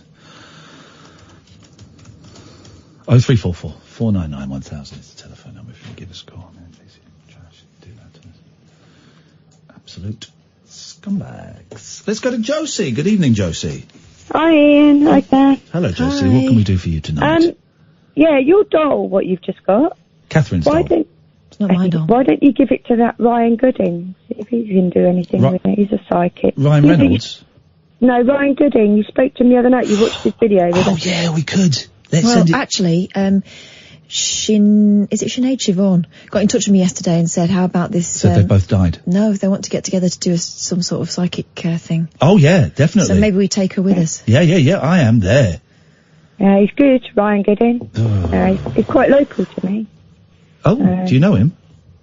Well, not personally. Do you know where he lives? I don't know. No, I'm not a stalker or anything like that. I didn't say stalker, yet you've brought that up straight away. Stop moving that... I'm not moving it. Oh, you are. I can see your hand. Stop being an idiot. It's not even funny. People shouldn't joke about this kind of stuff. People shouldn't joke about this kind of stuff. It's not comedy to bring spirits of dead children into a studio. It's not actually funny. Excuse me, call me old-fashioned, but I don't actually find that funny. Don't find that comedy. For me, comedy has got to be funny with jokes in, like Mrs. Brown's Boys or something. She just wants to be your friend, Mr. Ian. Mrs. Brown, does Sorry? she? What? What? Oh, don't stop it. It's not even, Kath, I preferred that guy's call about virgins. That was funnier than what you're doing. What you're doing is sick. At least it was a bit of fun. It's been so lonely. Oh, stop it. Yes, Josie. Oh, sorry. I was listening to you there. No, I'm so sorry. Kath's just getting on my nerves and she's winding me up and she knows she's not being funny and clever and she knows this stuff kind of... It's not Kath, it's only Katherine. Oh, stop it. Stop it. Just stop it. Just stop it. Stop being a knob. Whole life. Don't make me angry. So, please let me speak to Josie. Yeah. Yeah. Yeah. Big up the Josie, massive. Yes. That's a bit I rude. agree. But talking about anger, you were talking about anger. Yes, I was. Earlier. So I work with someone who makes me very angry, yeah. Yeah. I held on to some anger for like 20 years. Your dad? Was it your dad? No. Oh, no, I had a lovely relationship with my dad. Good. It's my ex-husband, my older 3 kids, their dad. Yeah. And I held on to this anger with him for 20 years, but just in the last week, my twin girls, they're like 25 now, and they actually asked me to explain what it was that I was so angry about. And it was really nice because I got to tell them, what it was, and I feel like a massive weight has been lifted. Oh, yeah. It's lovely. It's. And did they, when you told them Yeah. Did they go, oh, come on, Mum, leave it out? Or did they go, thanks for telling us? What was their reaction? They actually said it all makes sense now. You know, I turned to drink because of the aim. You know, like I self-medicated. Yeah. And, you know, and their lives were a bit shit because of, the what things that I was doing and stuff like that. But now, you know, they've had the chance to sort of listen and sort of like, you know, I explained to them that, you know, things he'd done, I'd sort of held on to it all and everything. And I think one of the worst things is I had a rule when they were little. I never like slagged him off to them. Yeah. I never said anything nasty about him to them. I thought it wasn't fair. You know, he's their dad and everything. And he was saying horrible things about me to them, you know. And I never sort of like gave it back, and I held it all in, and then just in this last week, they sort of like, just tell us, explain it all to us, and, you know, and it was lovely. And they just sat and listened. And how do you feel now compared to how you felt before you told them? I feel as if a massive weight has been like lifted off my shoulders. Yeah, I bet. I was like, right, I've got it all out now, and, you know, I won't say I don't feel as angry towards him, because I don't think that'll ever go. But the fact that, you know, I've explained a lot to them about my reaction, you know, and I've also apologised to them, you know, for things that they had to put up with, because I wasn't, you know, I was a bit of a horrible person at one point, you know. Yeah. Drink doesn't make you a very nice person, does it? It doesn't make you not many people are better, you know, they're nicer people to hang out with if they've had too much booze. Yeah. Well done, Josie. Well done. It sounds like you've done an amazing thing for your kids and for yourself. Yeah. No, they did it for me. They sat and listened. And it all comes out eventually, doesn't it? Yeah. Yeah, it's all good. It's all good. On the up. That's the thing. Nice one, Josie. Thanks for sharing that. All right. Cheers. Okay. See you later on. Bye-bye. 0344 499 1000. Lane wins the prize of finding the Beatles. So this is the Beatles. We'll play the first bit. The first bit's funny. The first one is John Lennon being interviewed in French. Hang on, where are you? On parle beaucoup des Beatles, on parle aussi beaucoup des goûts que vous avez. On va voir séparément. John, qu'est-ce que vous préférez dans la vie? Les chanteurs, Carl Perkins, Chuck Berry, etc. Benny King, the Shirelles, Little Richard. Les acteurs, Marlon Brando, and Tom, Harry and Bill. Ils n'aiment pas le jazz traditionnel. Paul, qu'est-ce que vous préférez? Jim, Ray Charles, Little Richard, Brigitte Bardot. Écrire des chansons. Écrire des chansons. Écrire des chansons. George, qu'est-ce que vous aimez, vous? Le Hitchcock. La TV. Ringo is in Liverpool. Ringo est à Liverpool. The weather. À cause du brouillard et du vent. Comes tomorrow. Il vient demain. With his drums. Right. So now this is a Beatles concert, and every Beatles concert you've ever seen or heard is just raucous screaming, right? Listen to this. They're playing to silence. A few whistles, but pretty much silence. It's incredible. Merci. Merci beaucoup. And viva la France!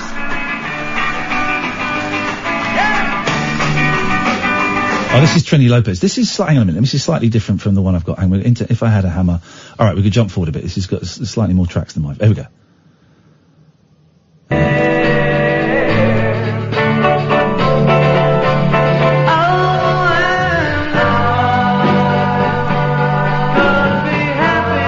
Silence. There's silence going on. My version is slightly better quality. But listen, then there'll be applause, and then they're going to go into one of the hits.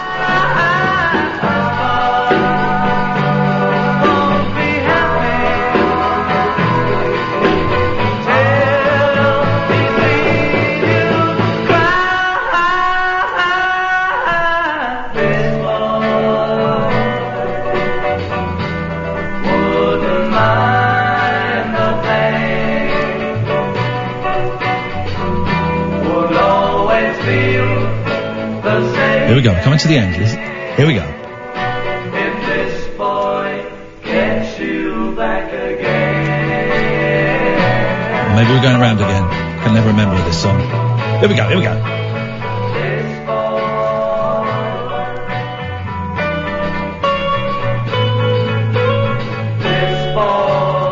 Oh, little wobbly there, boys. Little wobbly. Here we go. Now listen to the applause.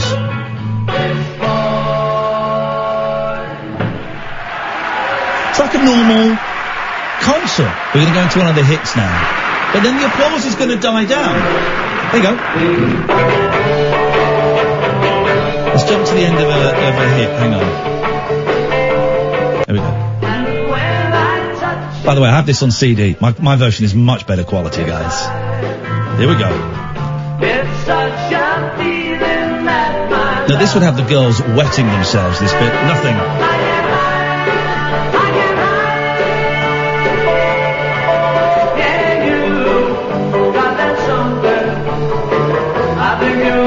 Do you know what makes this song? This bit, hang on. Da-na-na-na-na. That's what makes the song. I've never noticed that before. Da-na-na-na-na. George Harrison's bit makes the song. Here we go.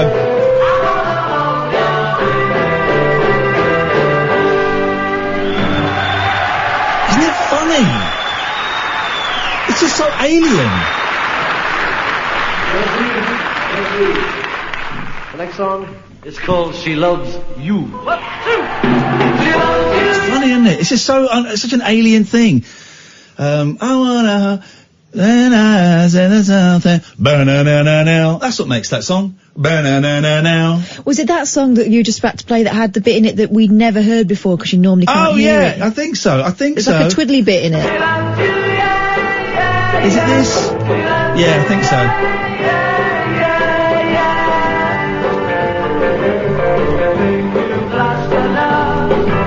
Here it comes.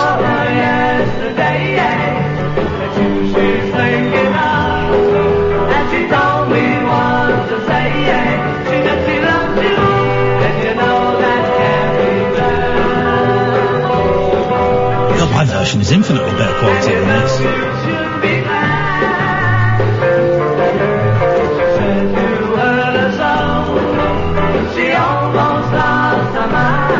Yes, Paul. He's loving it.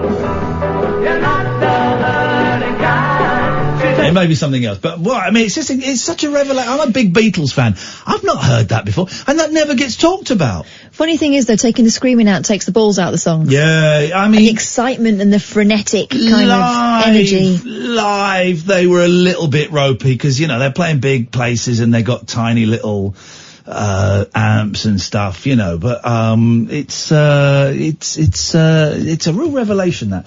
Let's go to John. Good evening, John. Yeah, good evening. Hold it, let me turn the radio off. Yes. That's better. There we go. Yeah, searching for some advice here. Okay. And it's doing my head in, it has been constantly since it happened. Yeah. I was doing an escort, considering I'm absolutely useless with relationships. Yes. Last one was, 2002 was the last one. The last relationship you had? Yeah. Yeah. And I've not had any female companies for bloody years, so I thought, right, let's try an escort. So I did. Yeah. How did that go? To start off with, brilliantly, but the thing is, she messaged me saying she thinks I'm getting too close to her, that I want more than a relationship, more than an escort. Yeah. Which really I would love to, but now, as she's saying that I'm getting too attached to her, she's basically decided not to contact me anymore. And how does that make you feel? Absolutely gutted. Why does it make you feel so gutted? Because I had female company. And No. Because with an escort, there are any number of women you could get in touch with of any age, any colour, any size. No, I tried even on that. Plenty of fish doesn't work. No. But there are. But talking about escorts, there are hundreds, if not thousands, of escorts you could find. I don't know where you are. I don't need to know where you are. No, you can say that though. But when I use the search parameters as to what I'm looking for, it keeps coming back to the same person every single time. It just comes back to that one person. Yeah. There is no other option. Not locally, no. Okay. So, do you live in a small village or something? No, it's quite a fair-sized town. Then I don't believe you. Unless you're putting in really niche search parameters. No, all I'm looking for is, all I put in was that I wanted just someone to see, someone just to cuddle up with, maybe kissing, etc. Just someone to talk to. That's all I asked for, and the preferences were that they could come round to see me. Yeah. So I'm not after the sexual side of it at all. Well, no, but exactly why it could be argued by a woman working in the sex industry that you are becoming too close to her. Katherine? Can I just say, that sounds a lot more intimate than all the sexual stuff, and so I can understand why she might be a little bit wary if you're going back time and time again. Because that is more intimate than I want someone who I can get oral off and have hard sex with. That's not intimate. You want to hang out with her and have conversations and cuddles and maybe kissing. That is a lot more intimate, isn't it? We're not judging you, by the way, John. We're just trying to get ourselves in her head as well as yours. You know? And maybe. I would have thought the sexual side would have been more intimate than anything else. No. I don't think I've interviewed any escorts, but I've certainly heard them being interviewed, and it seems quite easy to switch off. Let me rephrase that, because I'm sure it's not easier to switch off, when someone's having sex with you than when it is than kissing and stuff. Have you ever seen the film Pretty Woman? Yeah, but even when I was seeing her as an escort, she was still kissing. Right. Well, some escorts do, but most escorts don't. She says to me, I can be a friend, but with a friend, she says there's no sex, and that's fine, because that's not what I'm after. Here's the thing. I can hear why she thinks you're getting too close. Which is the best thing that's happened to me for many years. John, man, I wish you could hear what you're saying. I know what I've been saying. It's been saying the same thing for a long time since seeing her. But you are, and I don't know this woman, I don't know the situation. I have a lot of respect for people who work in the sex industry, and I'm aware that a lot of people don't do it through choice, but also some people do it through choice, right? But you're a job. You're a job. Oh no. You're a job. Any hint of an emotional connection from her to you there's a tiny chance that it's possible, very, very tiny chance, but it is more than likely she's really, really good at her job, and her job is for an hour, for 2 hours, however long, is to make you feel very special and as though you're the most important man in the world. And it sounds like she's been doing her job really, really well. And maybe you've misunderstood her doing her job as actual, genuine affection. Yeah, the reason why I may have misunderstood that is because a long time ago she said she sees me more of a friend than a client. Okay, can you go out with her for a drink? Did you ask her if you could go out with her? And what did she say? She never replies. Okay, well then she was doing her job. She was doing her job brilliantly, I would say. And I would also, I'm going to say something, John, that is going to sound cold. I'm not judging you, by the way, man. Please don't think I'm judging you, right? I would never judge anyone for doing anything that was consensual, right? I would suggest that by you getting in touch with her after what she said, that might be making her feel a little bit uncomfortable. But since then, she has replied saying that she would see me as a companion only, which I'm happy with. But the thing is, I would still like to just hold her. Well, you're not happy with it then, are you? I'd still like just to give her a cuddle, because it's the affection side I miss more than anything else.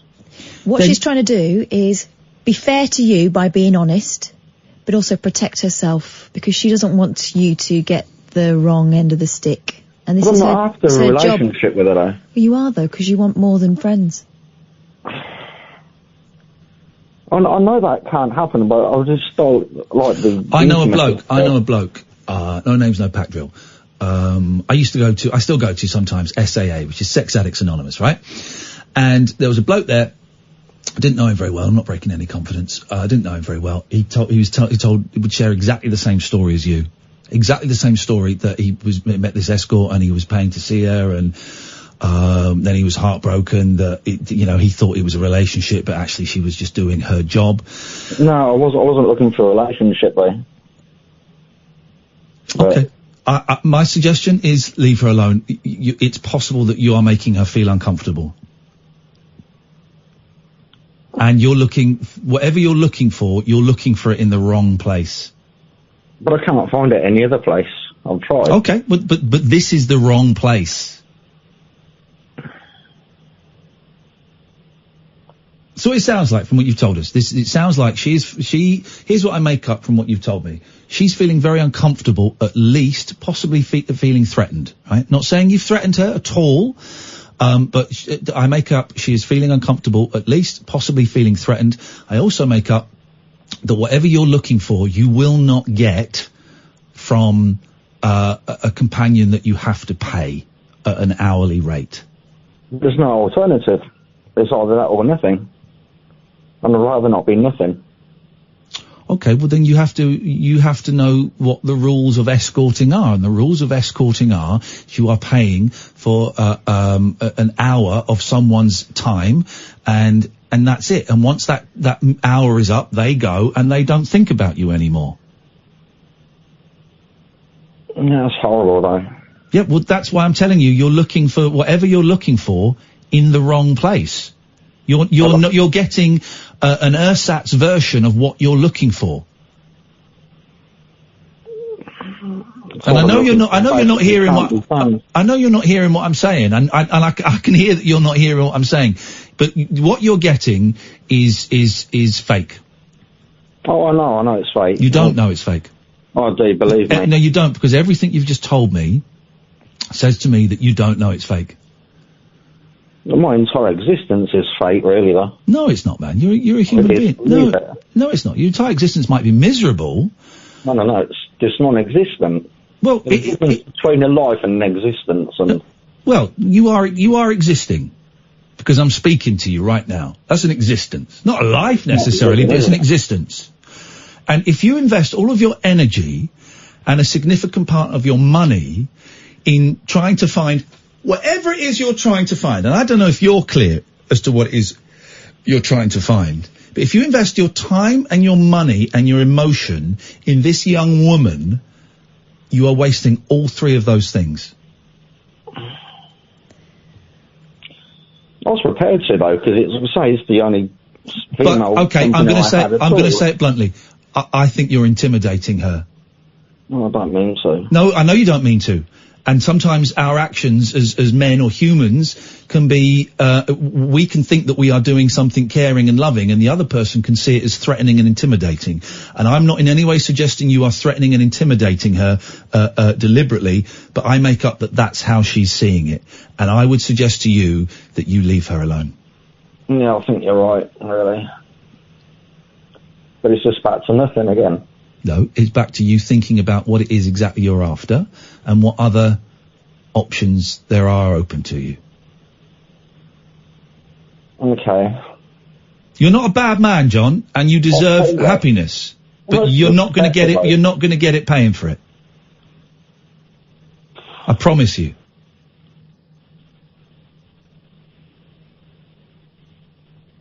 But there's nothing left. When I was seeing somebody a long time ago, yeah, she said to me, "It's more lust than love," and I absolutely loved her to bits.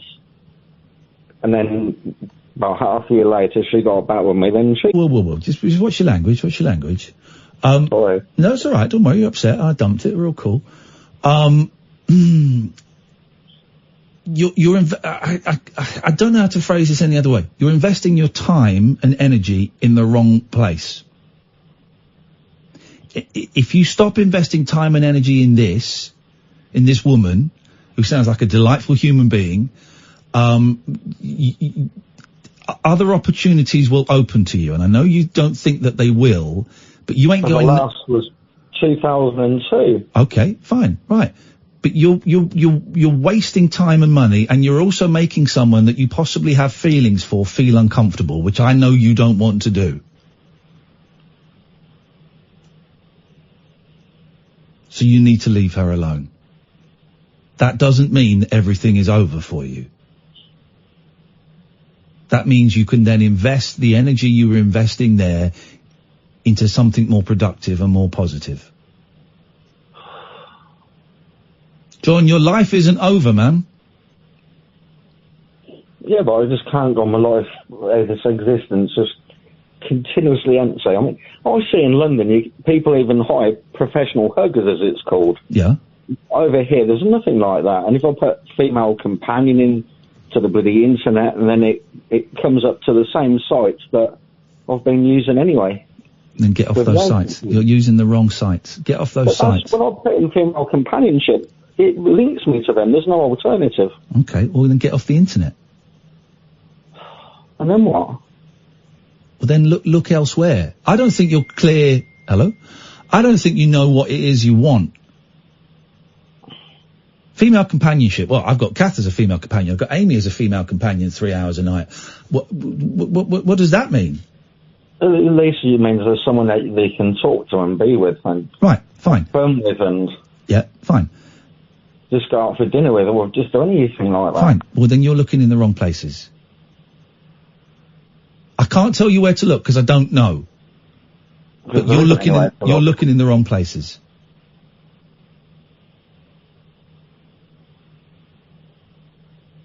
John, I have to go because I'm really late for the news. Okay, thanks. We'll speak again though, alright? You're not a bad man. Okay. Alright, John, take care. Alright, let's have the news. Talk Radio. The Late Night Alternative with Iain Lee on Talk Radio. We have ways of making you talk. Because she loves you.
Here we go.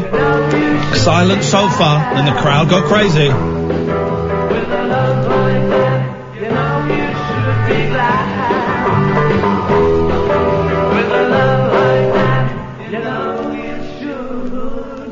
Be glad.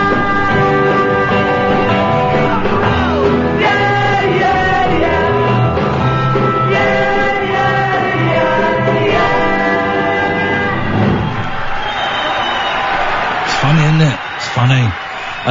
Name me one other radio show in the UK, in the world right now, that's playing Beatles bootlegs. I don't think there are many. Probably for a good reason. 0344 499 1000 is the telephone number. We have a haunted doll that's been sent to us. It's going to go straight into the trash. We have talked about anger. We've talked about paying for sex. We have talked about back pain. Do try and watch that film if you can. We're going to get the director on probably Wednesday of next week, I think it's going to be. Oh, speaking of the Beatles, tomorrow night 11, we've got one of the guys from the Analogues, this Dutch Beatles band that I saw the other week. I mean, they're incredible. They are incredible. And we've got one of the guys from them on, coming on to chat about stuff. Are you breathing noisily through your nose? No. Breathe through your nose? Yeah! Oh yeah, I've got a little bit of a whistle going on, haven't I? I can hear that! You know what that is? Put me off! You know what that is? Cocaine. Can you? No, hay fever. We're in a studio, there's no hay. Hay fever. Do it again.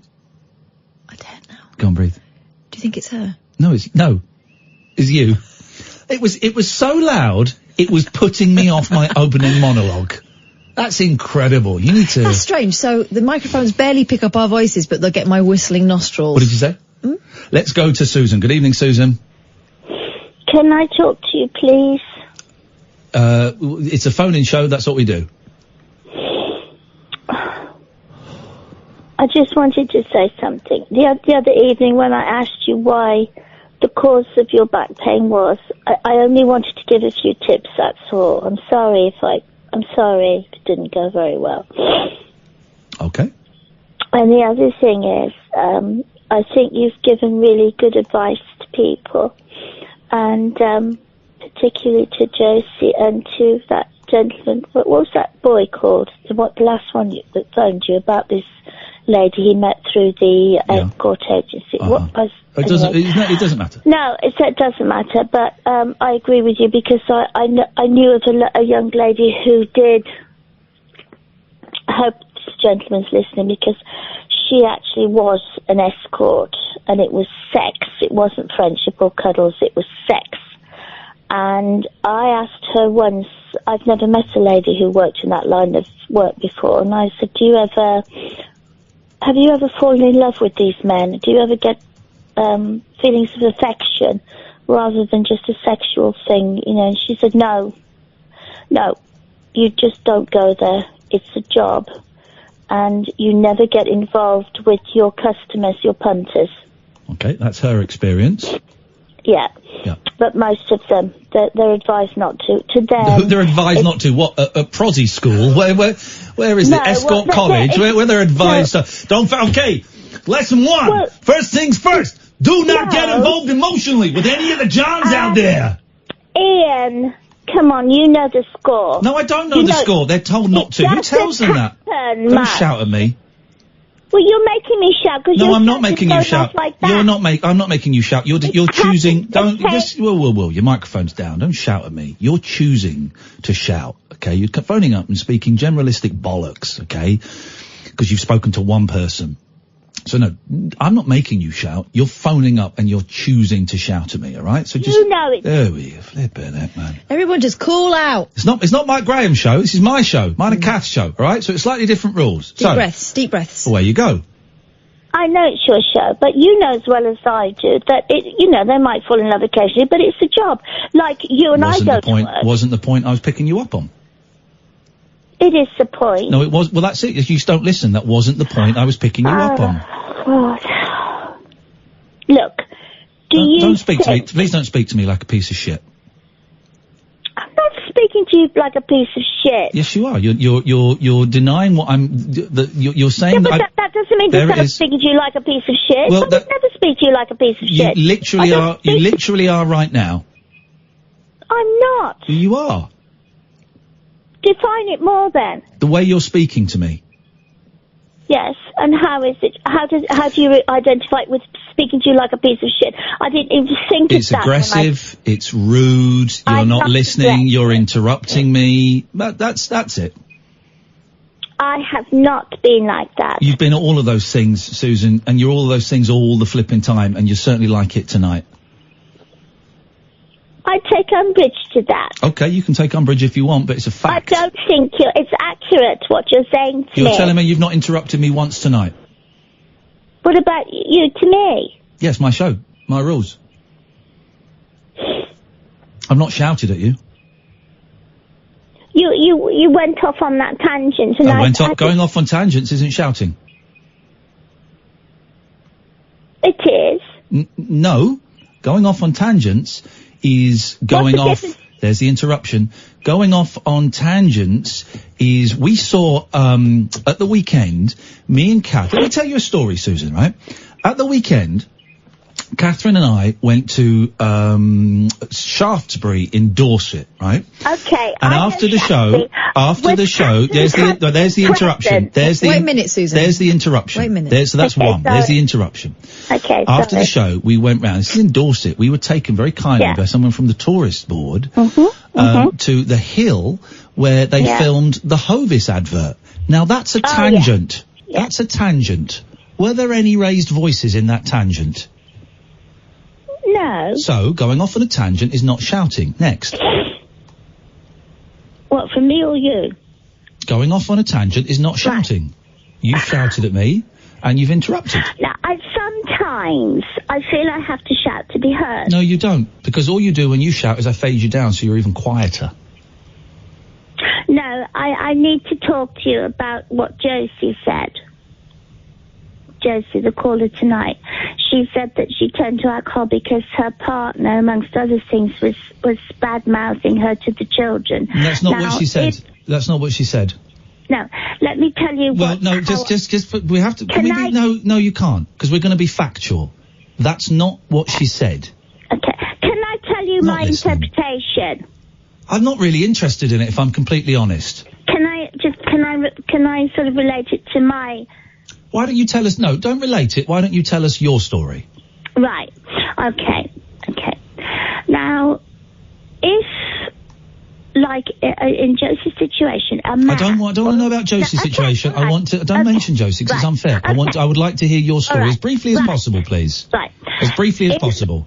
Okay, if a person, man or woman, badmouths me for something I haven't done and I'm innocent, then I would become extremely angry. If I have done something bad or said something bad and I am then taken to task over it, it's a different matter. Yes. Yes? Okay. Do you agree with me? That's your opinion. It's your opinion, so I can't agree with it. I can acknowledge it, but I don't agree with it. So, I'm not going to mention any names. So a certain person said that their husband was bad-mouthing them to their children. No, that's not why she started drinking. No, well, but it doesn't help, does it, if somebody's slagging you off?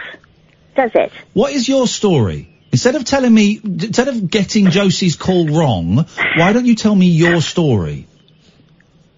Which one? The one you've called in, I'm assuming, to tell me. Because as I said, I don't particularly want to hear you pass judgment on Josie. No, I'm not passing judgment on Josie. I'm sympathising with her. That's great. Well, can you do that in the privacy of your own home? Well, I don't know Josie's number. No, on your own. How can I do it without communicating with Josie? Just sit at home and just feel it. I always feel it. Right. darling. Okay. Fine. But we don't need to know it. But no, Ian. Can I ask you a question? You can ask it. I may not answer it. Right. Katherine, I want to ask you a question because you both have children. You're both parents. Now, if your partners, they don't. I'm sure they don't anyway. But just let me put it to you this way. If your partners, if something went wrong and your partners... What's happened to you? What's happened to you, Susan? What's your story? I'm refusing to answer. I am refusing to answer this question. What is it you've called in to say? Lots of things. Well, say them. I wanted to say to you that I was asking you questions about how you got your back pain and you wouldn't answer me. When? That wasn't tonight. That was last week. Yes, but you I answered you. I told you I hurt it. Yeah, but you didn't say how. I hurt it. But how? By hurting it. But you must know how. Yes, I do, and I'm telling you, I hurt it. But how did you hurt it? By hurting it. No, you're not. You're just being evasive. You're being nosy. I'm not being nosy. I've done myself a mischief. Yeah, well, that's fine. We all do that. Fine. Well, then, so what? So, right. So that's that question answered. Next, point number 2, please, of this really tedious call. If you have someone who's bad-mouthing you, and Christ. It's not true, I don't like it. Okay. Well, so if someone's bad-mouthing me, you don't like it. Like it? You like it? You get upset if someone's bad-mouthing me. No, That's I what get you just upset said. if anybody is bad-mouthing anybody else, and it's not true. If anybody is bad-mouthing anybody, you get upset. What's this got to do with anything? Well, Katherine, look, it could happen to you. I mean, it does. It does, but what other people think is none of my business. I'm not giving it headroom. If it involves you, if somebody, say for instance, somebody said, "Oh, Katherine's horrible," don't care. I say it all the time because it's true. It's a true story. Give us something. Give us a rumour that's going around that isn't true. Well, I I don't know what in the studio or... Well, no, because you're saying that Katherine is... Someone might be saying Katherine's horrible. Well, she is. No, it's just an example. Yeah, she's horrible. No, she's not. She's lovely. I work with her. love Katherine. I work with her. Well, we don't all love Katherine. Some of us have to work with her for contractual reasons. Oh, I'm not. Honestly, Susan, I'm too grown. Two-faced. I'm nearly 42. Right. I haven't got the strength or the headspace for any of that, for worrying what other people that don't know me think. I don't care. You see, I know. This is the most boring call, Susan. Thanks so much for calling. Bye-bye. This is Talk Radio. The wild man of late night radio. The Late Night Alternative with Iain Lee on Talk Radio. We have ways of making you talk. Oh, and for the first time this evening, the switchboard is empty. I wish it had been empty 10 minutes ago. 0344 499 1000 is the telephone number. 0344 499 1000 is the telephone number. Could you pass me that bit of paper that I scrunched up and threw at you? I'll get it. It's fine, I got it. No, don't come over here. Sorry? Means crossing the doll. Okay. Can I? You gonna throw at me again? I will do in a minute. I said this is the show. No. Oh, right, okay. I'll be throwing that then. Let's see. Back. Yeah. Anger. Dirty monkeys. Kids jokes. Oh, yes. Ow. Me and my kids have spent a lot of time in the hammock telling each other these jokes from Kids Write Jokes. There's a Twitter account, and it turns out it was a Twitter account. Kids Write Jokes? Yeah. And it turns out the Twitter account is also kind of excerpt from this book that's been written. Kids Write Jokes, funniest book of the year, says them. Anyway. Who are, is it British, is it American? Who are these people? We should get them on, It seems quite really. British. Let me tweet them, see if they want to come on. Yeah. But so I bought this, you introduced me to it. Yeah. And then I bought it for your girls, the book. Yeah. Because they really love the jokes. So this is, at Kids Write Jokes. Once upon a time, a company I worked for launched a website for kids' jokes. Unfortunately for me, I was given the task of reviewing the jokes that were sent in. It became clear that children often have a very special view of what constitutes a joke. They don't actually have to make any sense at all, right? So, it's spawned, like, loads of catchphrases in our family. Mostly, bottom, because it's all written the way a kid would write it, okay? So, the word bottom comes up quite a lot. You'll be astounded Now, to a lot know. of these jokes won't make sense to you, but if They you're don't a make parent, sense at all. If you're a parent, you'll get them, because when there is an age, it's about 5, 6, when kids start trying to make their own jokes. My youngest is 7, and he's done a couple of, he did a joke when we were away, earlier this year, that was actually, he's a patter thief. It was actually almost a Tommy Cooper joke. Mm-hmm. And the joke, the way Tommy Cooper told the joke was, all my feet were killing me last night. I woke up and they were trying to strangle me. Something like that. And my boy, had not heard the Tommy Cooper joke, but he came up with the same joke. He said, "Oh, Daddy, my feet are killing me. They've got guns." It was something like that. And I thought, oh, he's getting it. He's starting to get what it is. Yeah, and some of these have got the essence of what was a kind of old dad joke. Yeah. But they've gone freestyle. What do you call a donkey with a million eyes and a million legs? Go on. A monster. There we go, you see. And that kind of makes sense, right? What is crazy and funny? A monkey on a windmill. Again, I think that's a variation of Here's one online. What do you call a fish? A fish. Are you dead? No. Why did the chicken cross the road, go back and go again? Because its bum fell off. Let's see, what do we have here? A poo. Why does mums get so angry? Because when she sends you to your room, she can read a fashion book.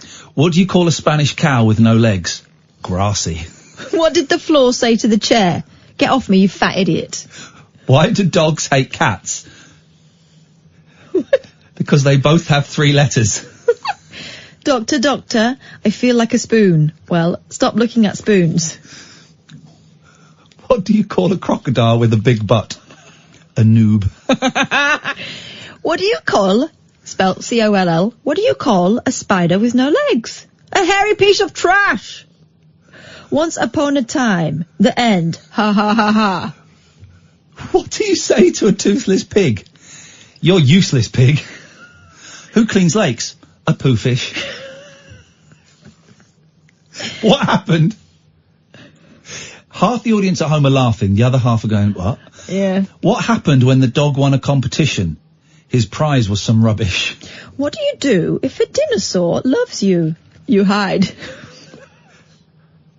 Right. I'm not going to read this how it's written. I'm going to help them a little bit. How did the man climb the Eiffel Tower? Because his butt was on fire. Now, here's another one of these, that if you listen to the joke, you'll hear the start, well, you'll hear the essence of another joke. The proper joke. It's a great one. Why did the cow stare at the orange juice for 3 hours? Go on. Because it said stare. A guy backflipped off a cliff by mistake and you're next to him. What do? Try and save him? Wrong. You watch him fall. There's no point saving him. You're only going to die too. How do you talk to a doctor? In posh language. It's funny, man. What did the muscle man say to the tiger?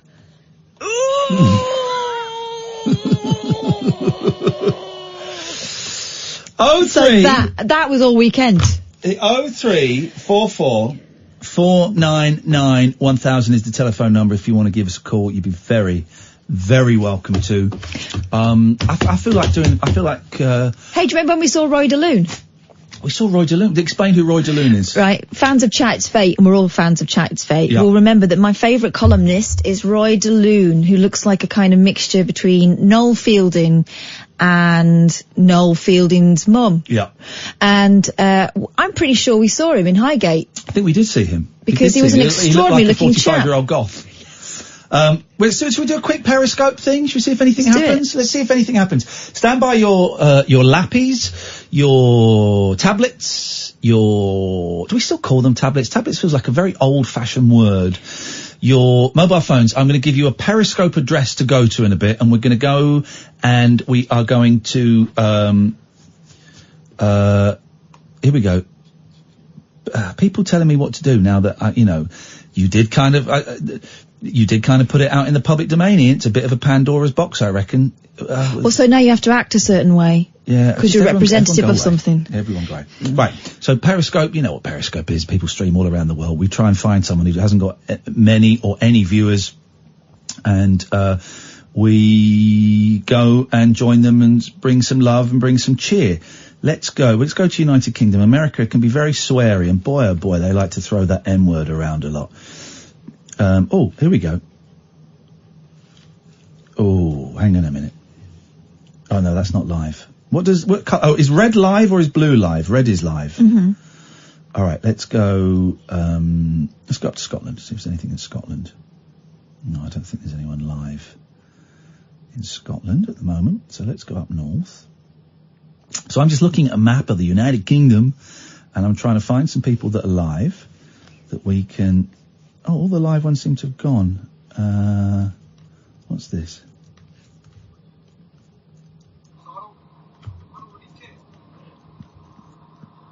No, that's someone doing it while they're driving. That's illegal. We will not be condoning that. Let's try this one. So I want to try and find one that looks like they've not got many people. No, the manager gave him. Obviously, he called the manager and said hello. Iain Lee, I swear this mate is from Thingy. Oh. What was that? I swear this mate was on, what's it called? I'm going to say Catch Me Out, man. Catch Me Out of it. Here we go. I remember when Amir Khan was on that. Here we go, Amir Khan. Don't worry. I'm just, hang on. Rings a bell. What? Rings a bell. Check the DP. He looks like him as well, I'm not going to lie. Should we go? Iain Lee, it is. I'm going to phone him. Blue tick, so... I'm going to phone him. Do it. Oh shit, is it that? Here we go, I'm going in. Here we go. Hello. Can you hear me? Yeah, I can hear you, mate. How you doing, man? You alright? Are you Iain Lee? I don't know. Why are you laughing? Right, listen, don't swear because you're on my radio show right now. Am I? Do not swear! Oh, sorry. It's okay. Sorry, mate. It's alright, don't worry. Listen, we're just doing, a little thing where when we run out of stuff to talk about on the radio, I go onto Periscope. Am I live now? Yeah, you're live on the radio, man.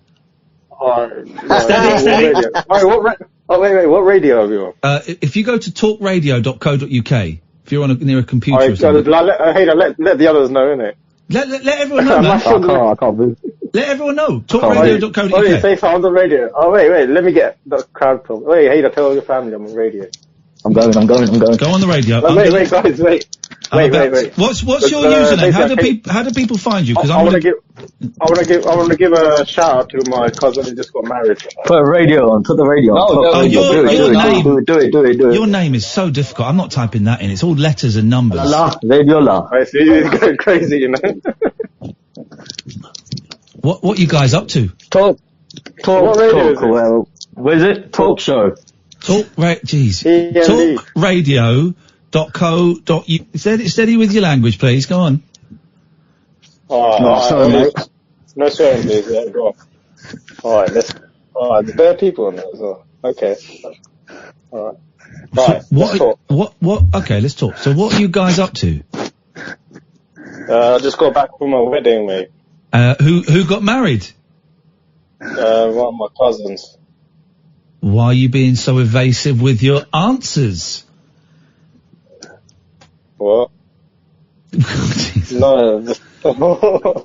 Can I sing to you? Can I sing to you? Can I sing to you guys? Yeah, sing to me, mate. Okay, here we go. Yeah, go on, mate. Perdesi janana mujhe chole ke. Yes, man. Amir Khan taught you this, yeah? Amir Khan did not teach me that. I knew that years before Amir Khan. Amir Khan did not teach me that. Amir Khan, I taught Amir Khan words. Oh, is it? It is, yes, sir. It is. Am I still on the radio? You are, but if you're live now. You are live now on the radio, although not for much longer. Come on, let's talk. What do you keep saying? Let's talk, and then you don't talk. What do you want to talk about? Ask me questions. Come on. What? Okay. Let's talk about chicks. Yeah, let's talk about chicks, man. Yes, man. Oh, yeah, bro. Have you ever? All right, I've got a question for you guys. Ladies. Yes, man. I've got a question. Have you ever seen a lady's boobs, not in a magazine or on a video, in real life? I feel like you say you can't talk dirty. You can say boobs. Answer the question, boys. Yeah, www.pornhub.com. There you go, mate. Okay. Hey, listen, guys, been nice talking to you. Thanks a lot. Take care, mate. Bye-bye. There we go. What nice, if slightly dull gentlemen they were. Hands across the age gap there. Let's talk about boobs.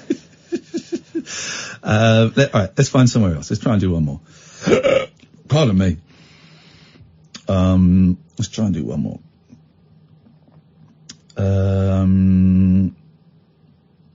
Okay, let's find someone. Thanks everyone who joined. It was a really complicated thing. His name was Lieutenant, but it had 3s and 4s, and it was just too complicated to be bothered with. And I knew it wasn't going to be worth sticking with. So let's try. What's this? No, that's that. That's that. We've just been there. Just stay with me. Stay with me. Oh, let's try. Oh, here we go. There's a few. Oh, let me see what this guy is. You working tomorrow, Mina? Yeah, man. I've been 2 signed off hours work, and I will man. go to work. 2 hours. 2 hours, and then 4-hour drive. Yeah. Allahu Akbar. I don't know how you do it, man. It's fine. On the way, I stopped on a gas station. I get some coffee. Kahwa. I'm joining their conversation. Let's do it. This is, let's see. By the way, you can call in 0344 91000. 0345, call in, mate. Hey man, how you doing? Not so bad, fella. How are you? Yeah, I'm very well. I just stumbled across your Periscope. You're live on my radio show right now. What's going on? Excellent. Nothing much, mate. What radio show is this? Talk Radio. Talk Radio? LBC? No, shut! Oh, there we go. I knew there was going to be something. Let's have a quick break and then maybe we'll try one more.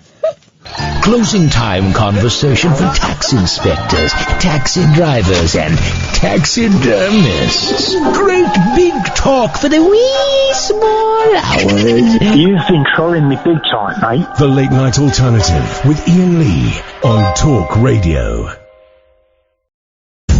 I wasn't listening. Did we play the 22 ads then, or did we just play? We did. So, I'm sorry, Amy, I wasn't listening. I went to it a bit too early. Steeler and Sheeve. Let's try that again. Sheila and Steve. We'll come to you in a second. I'm determined to get a good Periscope that isn't a bell end. So, let's see what this is. That's going to have swears in. You can tell just from the laugh, can you? Yeah, that's going to have swears in. I just got that sweary kind of vibe. Maybe Britain is finished. Maybe Britain is finished.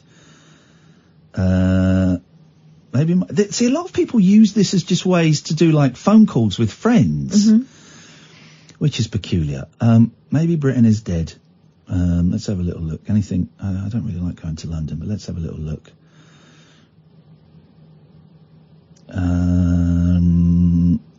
Who's this? Now this could be something. Run back on Periscope and start having something to gossip about. Man, let them. Who care? We don't care about these irrelevant people. We don't care about them. Do they know your last name? No.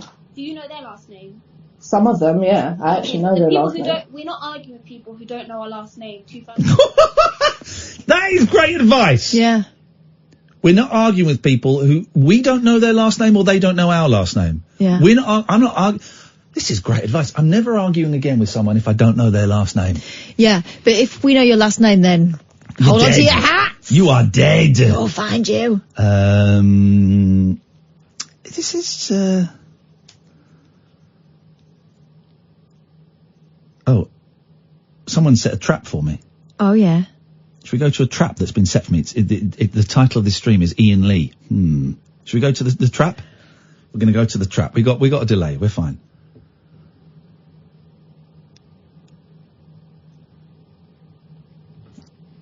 Let's have a look. It won't let me connect. Maybe that stream's over. Someone called Billy. Oh, interesting. Has set a trap for me. It's based in Maidstone. It's the information we can get for that. No, it's not working. No, hang on. Iain Lee, Maidstone, southeast England, but it won't connect. Give it 10, 9, 8, 7, 6, 5, 4, 3, 2, 1. Goodbye. Let's try these. I think we might have to get out of the UK. It might not work tonight. Let's go. There's nothing happening. Okay. Here we go. Gonna need a bit of help here, Catherine. Yeah. Oh, c'est pas lui. Le Fari, toi. Pendant ma gueule. Tu viens du 18e, frère, et puis c'est... Wallah, pendant ma gueule. Je vais pas montrer ta tête. Je montre pas ta tête, t'es moche. Ouais, je peux te mettre à l'aise. Ouais. Au moins, lui, c'est pas un arme. I think they're smoking drugs. Yeah. Were they? They're calling each other ugly. Okay. What's this? That. Okay, I'm worried when we. They're all smoking. Everyone's smoking these very long metal tubes. Oh yeah. In different videos in France. That's not a bong. They're hookahs. I'm guessing they're smoking hookahs. A lot of hookahs. Who'd have thought it? It's like 1:45 on a Monday. Ok, bon, écoutez bien. Arrête de râler. Ici, on n'est pas dans Fort Boyard. Tu râles beaucoup, on t'a déjà dit ou pas? It's the third one smoking a hookah.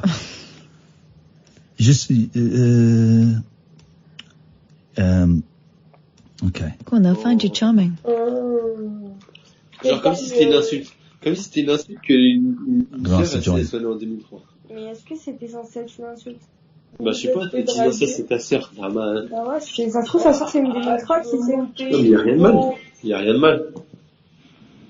Vas-y, je dois faire la plouf là. Vas-y. What are they saying? You're supposed to be translating this. Oh really? Yeah, you speak French and I don't. Well, they're talking to each other. Well, yeah, but I know they're talking. But they're not addressing you. I know they're talking to each other. I got that. Yeah. I got that. Yeah. What I didn't get was what they were saying to each other, and I thought maybe, what with you being fluent in French... I haven't spoken French for a long time. Oh, shut up! Right, let's see what... I haven't heard the gist.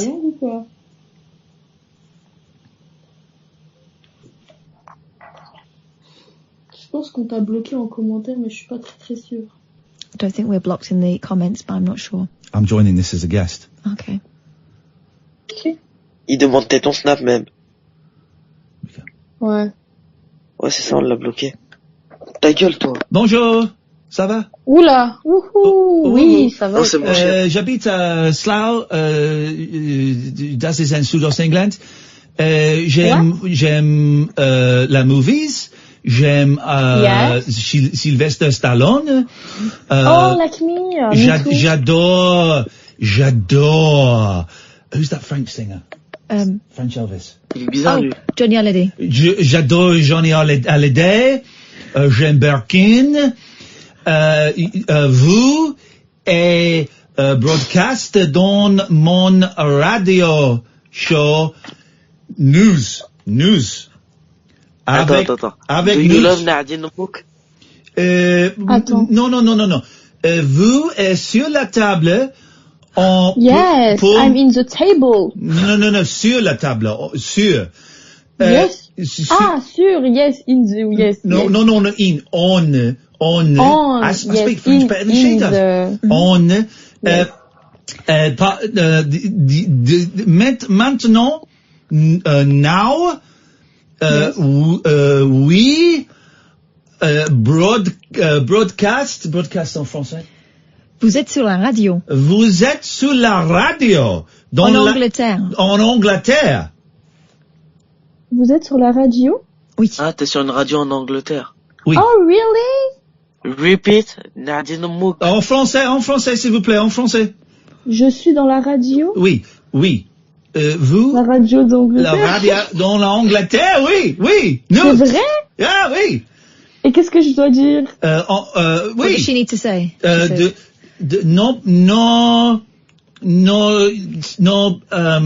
Merde, non, peace. Des gros mots, pas de gros mots. Pas de gros mots. Pas de gros mots, très bien. Merci beaucoup. Very kind of you. I understand, hein? Little, your French is good, but mine is better.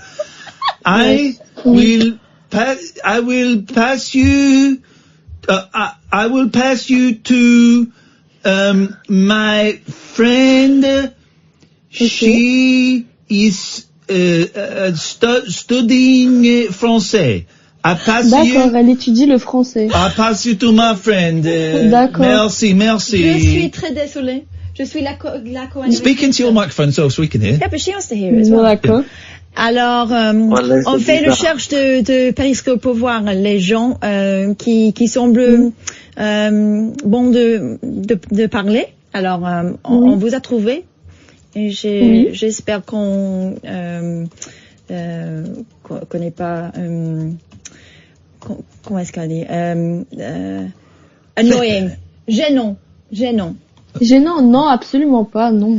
Alors, qu'est-ce que vous faites là? Qu'est-ce que je fais? Oui. Bah, je fais absolument rien. Parlons avec les amis? Oui, les amis. Oui, je parle avec des amis, des gens, des personnes. Que tu connais ou non? Non, je ne les connais pas pour la plupart. Ah bon? Et pas tous. Ah bon? She's talking to people bientôt connaître. Et c'est qui ça, le mec qui parle? Je sais pas, je ne le connais pas. Bon. Tu vas bientôt me connaître, je te dis. Bonjour. Bonsoir, en fait. Bonsoir, madame. Bonsoir, monsieur. Je te passe alors. Monsieur, Susan Mapine. Oh no, don't say that. No. She told me to say that. I didn't know what that meant. I'm sorry. I'm so sorry. Shut up, please. So tell me about, who are you guys? Who are you, young lady? And then we'll go to the young man. Me? Yes.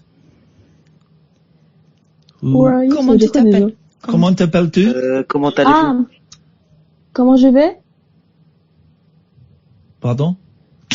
I'm fine. You are fine. But who are you? How old are you? Where do you live? Why are you doing this now? Just one question. I speak English or French? English, please. My French is not very good. Your English. Do you suck my dick? So my I will not. What's your language, young man? Go on. So, where do you live? I live in Paris. And how old are you? I have 16. Okay, all right. Well, let's everyone just keep it friendly. And why are you on Periscope now? Who are you talking to, and why are you doing this? I don't know. I speak with people and people. Just strangers. Yeah, Excuse strangers. me. Excuse me. Oui. What's name of the podcast? This is not a podcast. This is a live radio show. We're on air now. Radio, yes. If you go to talkradio.co.uk right now, you can hear this going out. What's the name of the radio, please? Talk Radio. Talk Radio. If you go, are you near a computer? No, I don't have a computer. What? Who are you, Rian? What's your name and where do you live? I don't have the name. Whoa, this guy is a man of mystery. And I'm guessing Batman. Mystery. You're Batman. And she rolled her eyes in such a beautiful French way. Yeah, mystery. And I'm guessing you don't live anywhere, Rian? My daddy is Spider-Man. Wow. Gosh, honestly. You know, Rian means nothing. Yeah, je ne regrette rien. Yeah. Well, Fionton, you can do better than this guy. You can do better than this. Fionton, this is my imagination. Oh. This word no exist. Oh, you made a word up. Wow. Fionton. Yes. Is that how you say it? I like it. I like it. Hey, listen, I'm going to leave you to it. I'm going to get back to the radio show. Thank you for being very nice.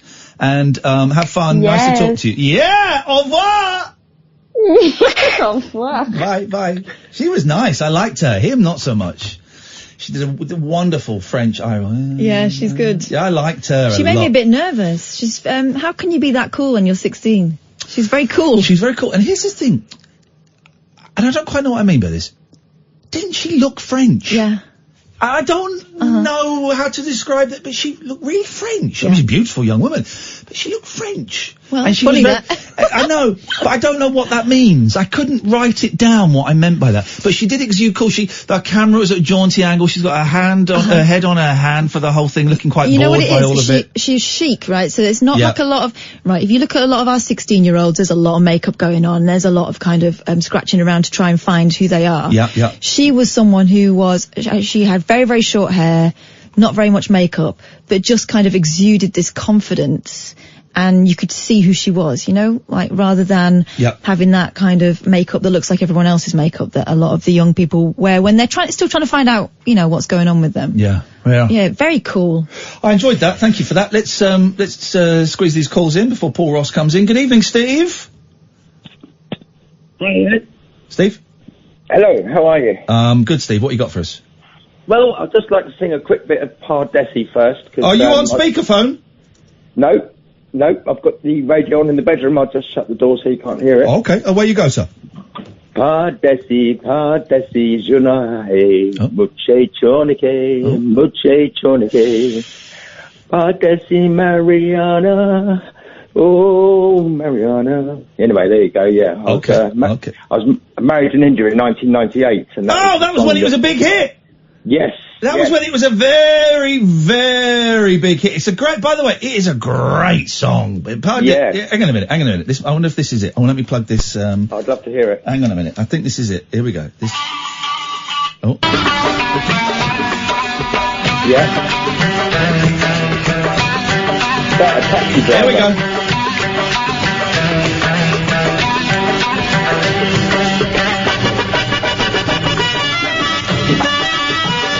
I've got a version that's slightly less dancey than this, but there we go. Yeah. There we go. Have I ever played you this, Kath? No. Oh, you wait until you hear how good I am. It's a great tune.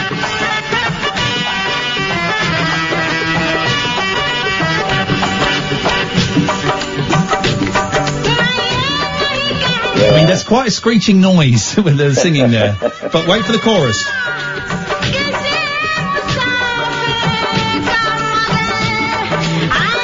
That's sort of standard beautiful woman voice, isn't it, in Bollywood? I found a... Yeah.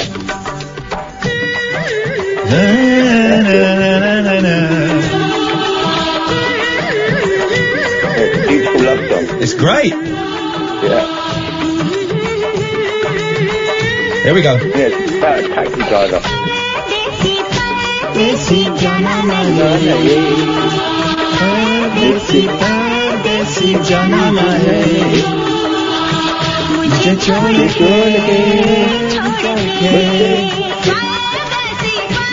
Yes, man!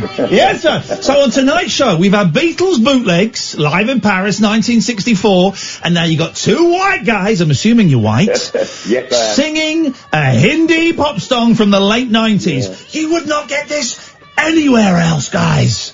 And I still can't work out why this show has no listeners. Go on, Steve. God, we haven't got much time now. Sorry, what else? No, when you played that, I just had to phone in. I've been listening to you for a few months on and off, and I just feel like I've got a lot in common with a lot of things that you live with and I live with. Yes, mate. Yeah, I've been depressed for a while. Not saying you are, but I've been taking the Bender vaccine. And, yes, man. The strong stuff. Yeah, I've just had it upgraded and it's helping. Good. Just the last sort of about 3 weeks I've been going to AA meetings. And, beautiful. This is a great phone call, man. This is the call of the night. Well done. Thank you very much. How are you finding it? How are you finding the meetings? I'm absolutely loving it. Beautiful. As soon as I walked into the room first time, I knew I belonged. There you go. Some people get that. Some people don't. It doesn't work for everyone, but if you get that feeling, hang on to it, man. It's going to save your life. Yeah. I've been to almost every day, sometimes 2 times a day. Yes, man. You want it. You want it. You're ready for it. You're going to get it. Here's the thing I can tell you without knowing anything about you. Paul, come in, by the way, whenever you're ready. You're going to get it. You want it. You're going to get it. It works. Yeah. I've been talking to my higher power all throughout the day and it's giving me a lot of strength. On your knees, Ross. Steve, listen, I got to go, man, because Paul's coming and he looks angry. I'll hungry. Another night. I'll speak to you later on, Steve. Thank you, mate. That was a lovely call. He looks hungry. That's what I meant. Yes, he looks hungry. How are you, Paul Ross? Very well. You've caught the sun a little bit, and I've had a revelation today. Oh, go on. About 6 months ago, I went to the quack and they said I got high blood pressure. Yeah. So as a middle-aged man, late middle-aged, I had to start taking tablets for the first time in my life. That middle-aged term is very elastic. And it is with me. I'm in my 7th decade. And they said, you'll need to take this probably for the rest of your life. Your feet might swell. Oh. My feet swell. Well, my left foot mainly. And it got very painful to walk, which is not like me. I walk everywhere. I love walking there. Went back to the quack and they said, I'll give you some more tablets. Do I have to take the tablets? Can I not cut the blood pressure? Tried the other tablets. The pain got less. He said, let me look at your footwear. And I've never worn trainers for relaxation. Yeah. Okay, never done it. Because I think I was too old the first time and my son was trainer obsessed. Yeah. I wear them for the gym. I don't go to the gym anymore. So I finally got a pair of trainers. I have got heaven on my feet. I can't even look at that. Hey. It's like walking on air. Yes, mate. Oh, I tell you, there's some funny old Air Maxi Nike thing. They look comfy, though. Oh, I'll tell you what. They're making a difference. My feet have died and gone to heaven. There you go. I'm floating like a butterfly and stinging like a bee. Hey, well, don't sting anyone. Let's try and keep it nice. Let's try and keep it friendly. Oh, that's brilliant news. Well done. Isn't it funny? So what were you wearing before? Like smart shoes or something? Well, no, I'd always wear, I like desert boots, suede boots, or suede slip-ons, Chelsea boots I wore. Yeah. But I thought I just need a cushion sole. Oh, mate, well done. So there you go. Well done. That's great news. Changed my life. That's all I'm talking about. That's the show tonight. I would listen. I would listen to that. A footwear frenzy. We got till 58:30. So what? Okay, we're catching up with an astronaut. I hope we get him on the show, or we might get one of his backup team, who is attempting to mark the 500th anniversary of Magellan's first circumnavigation of the globe. Oh, I saw you tweet about this. He set sail in 1519. This guy is taking a jet with some colleagues. They're touching down once in Kazakhstan, picking up a Russian astronaut. This man's an astronaut, and they're going to be going, they hope, round the world in 49 hours and 36 minutes, pole to pole, to break the record. That's pretty darn good. To show off. 520 miles an hour, but this man has already flown when he was in orbit at 17,500 miles an hour. So this should be a breeze for him. This is incredible, man. I don't fancy space at all. It's a bit cold, isn't it? Well, yeah. But, not on Mercury, it's not. Not on the light side. There is that. The other side's freezing, though. You know, there's a 600 degree differential on the planet Mercury. Wow. Because the other side, it takes a very little time to go around the sun, but it takes ages for the planet to spin. So it's bitterly cold, the other side, even though it's the closest to the sun. Go figure. And people say there's not a god.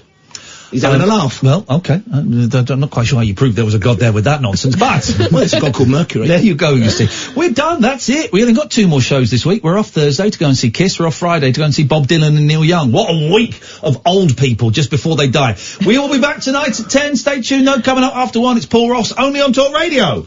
This is Talk Radio.